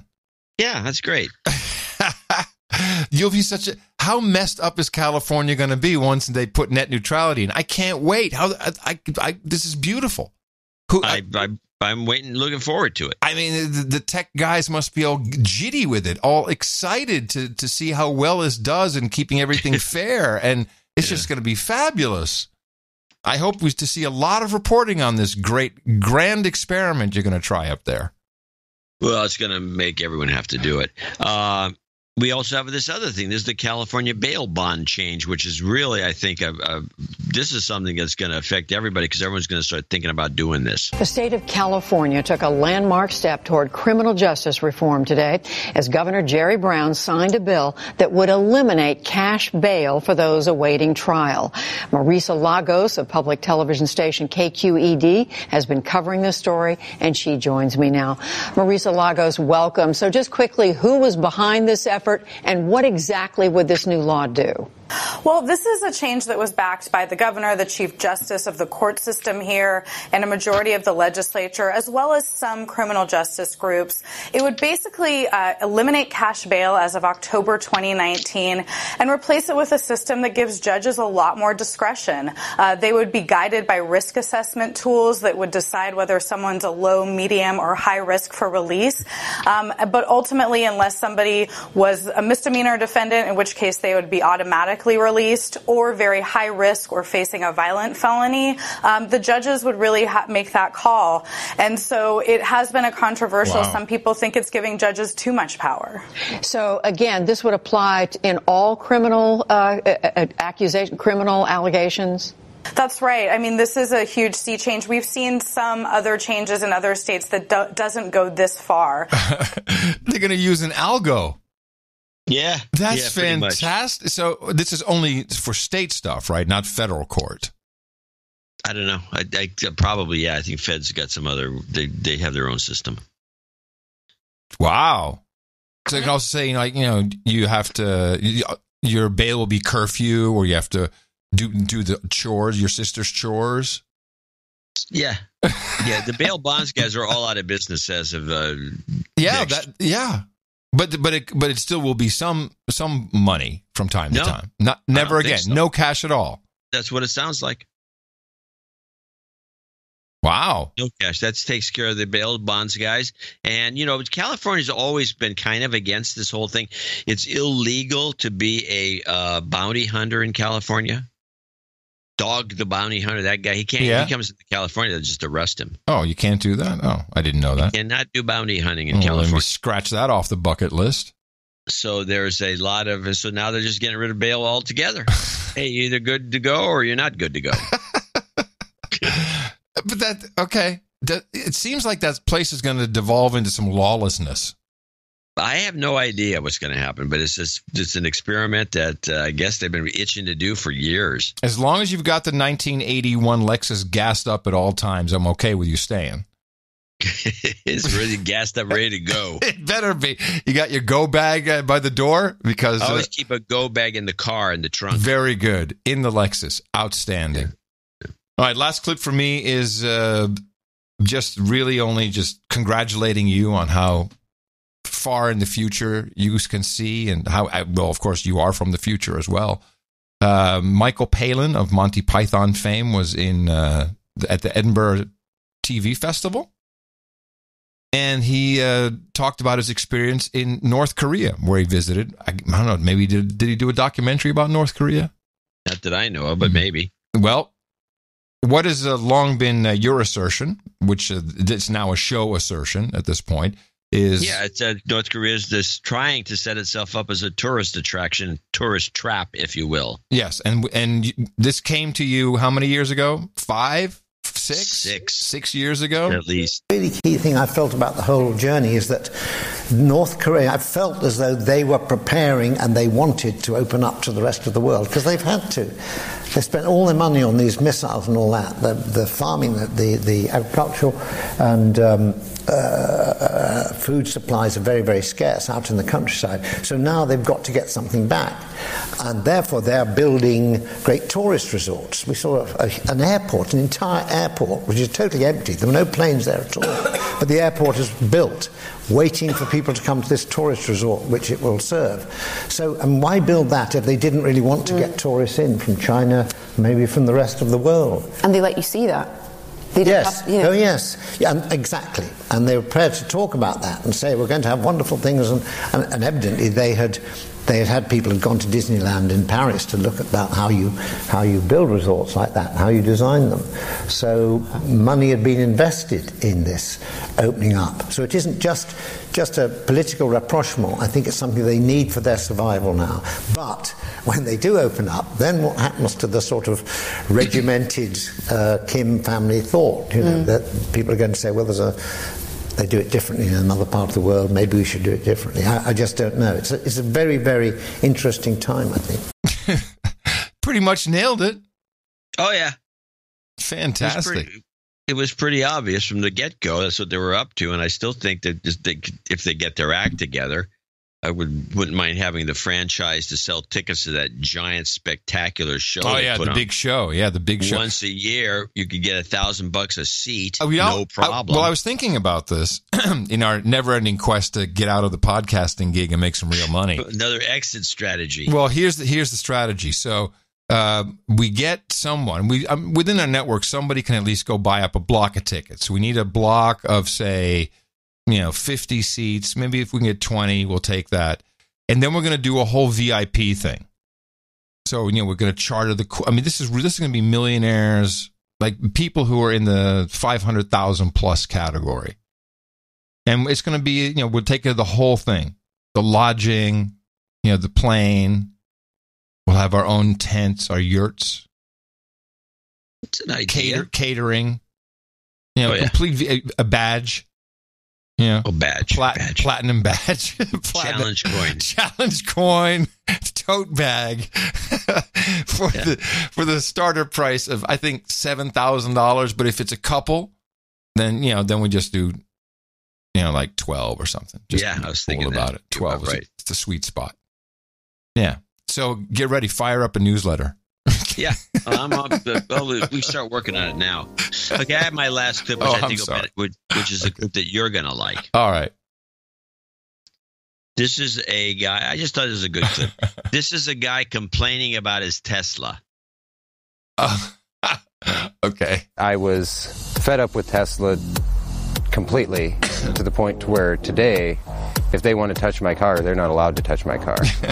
I'll do my own work on my car now. Greg Furstenworth wasn't always this frustrated with Tesla. There's no other car that I would want to own, honestly, than this car. He pre-ordered the Tesla Model S, and when he got the car in 2013, he was a total superfan. He even drove it across the country before there was a supercharger network. I don't think many people have not reset their trip indicator, and so when you look here, I've got 135,004 miles on there, and the entire time that I've used the car, 46,368.9 kilowatts. Tesla usually called me, actually, at that time. They'd call me and tell me, hey, we noticed that there's a little bit something going wrong with your car. Or when I had my flat, they did their courtesy roadside service.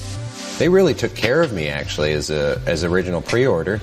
As soon as I exceeded my warranty period, the help, kindness, interactions all went away. I was treated like I didn't even really own a Tesla. Early adopters like Greg are the first to deal with Tesla service for the Model S out of warranty. Tesla recommends all repairs go through its own service centers or authorized providers. For Greg, that means killing a day driving to the nearest shop. I actually saw this entire clip, saw the video of it. Yeah. And it was real. I sent it to the former New York banker even. I said, look at this bullet you dodged. But the guy really loves his Tesla. He doesn't mind fixing it himself. So he says he could fix his door handle stopped working. Yeah. So Tesla says they're going to charge him $1,000 to replace the door handle. The ones he did it for like $70. $75. Yeah, exactly. Yeah, it was really an eye opener. It's like, they think they're it's like Lamborghini. I mean, but it's not a Lamborghini. It's an everyday car. Yeah, it's like a Lego set. All right, everybody. Thank you for celebrating my birthday with me. Of course, tomorrow is the actual day. And maybe one of my last, depending on how the black hole of the Large Hadron Collider trip goes. But for now, coming to you from downtown Austin, Texas, capital of the Drone Star State in the FEMA region number 6 on the governmental maps, here in the 5x9 Cludio in the common law condo. In the morning, everybody, I'm Adam Curry. And from northern Silicon Valley, I'm John C. Dvorak. We return on Thursday with another episode filled with deconstruction. Until then, remember us at Dvorak.org/NA. And until next time, adios, mofos!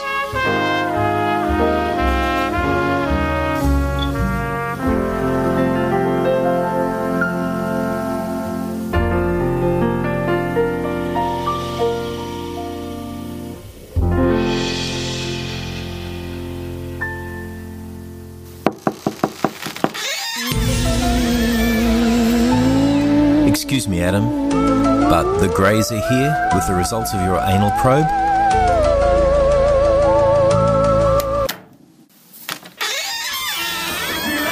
Sorry, Adam, it's not the Greys.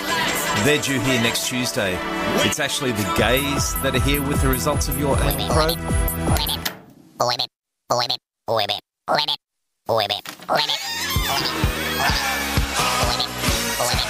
You haven't seen a couple of frogs in... Oh, there they are. Quick, hurry up. These guys really know how to party.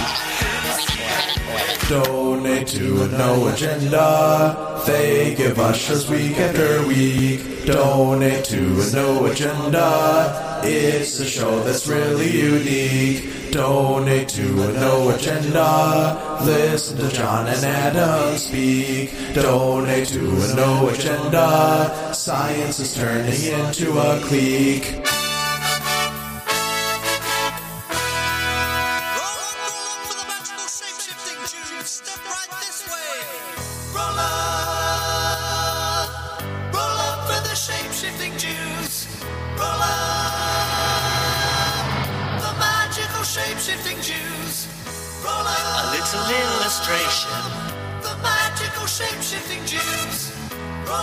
such an aggravation.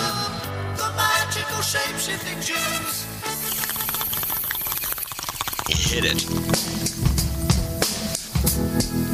Back to the ball. You know how if you smoke weed, how music can sound different? Yeah. It's a trip. Oh, that's where you get the bongs. I got the bong. Hey, man. I'm a lightweight. Can I have a little waist up? Did anyone see you in this state? No, I'm for reefer. I'm going to go listen to Rihanna.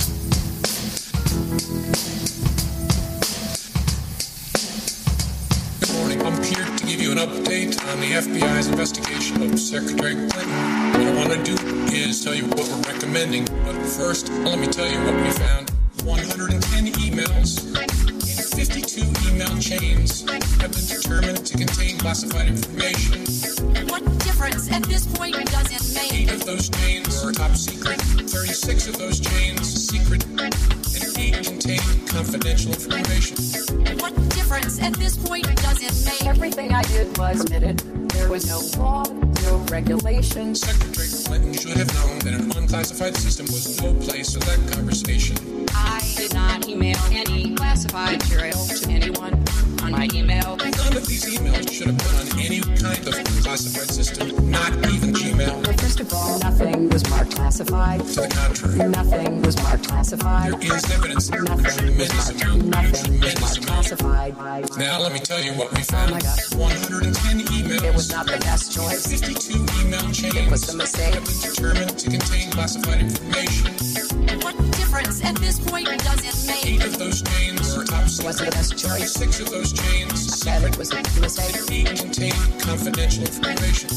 What difference at this point does it make? With respect to our recommendation, this is going to be an unusual statement in at least a couple of ways. Although there is evidence, our judgment is that no reasonable prosecutor would bring such a case. I know there will be intense public debate. I know there will be intense public debate. I know there will be intense public debate. What difference at this point does it make? 110 emails. It wasn't the best choice. 52 email chains. I made a mistake. Have been determined to contain classified information. What difference at this point does it make? 8 of those chains are top It was not a good choice. 6 of those chains. I said it was a mistake. And 8 contain confidential information. What difference at this point does it make? The best podcast in the universe. Dvorak.org/NA. Happy birthday!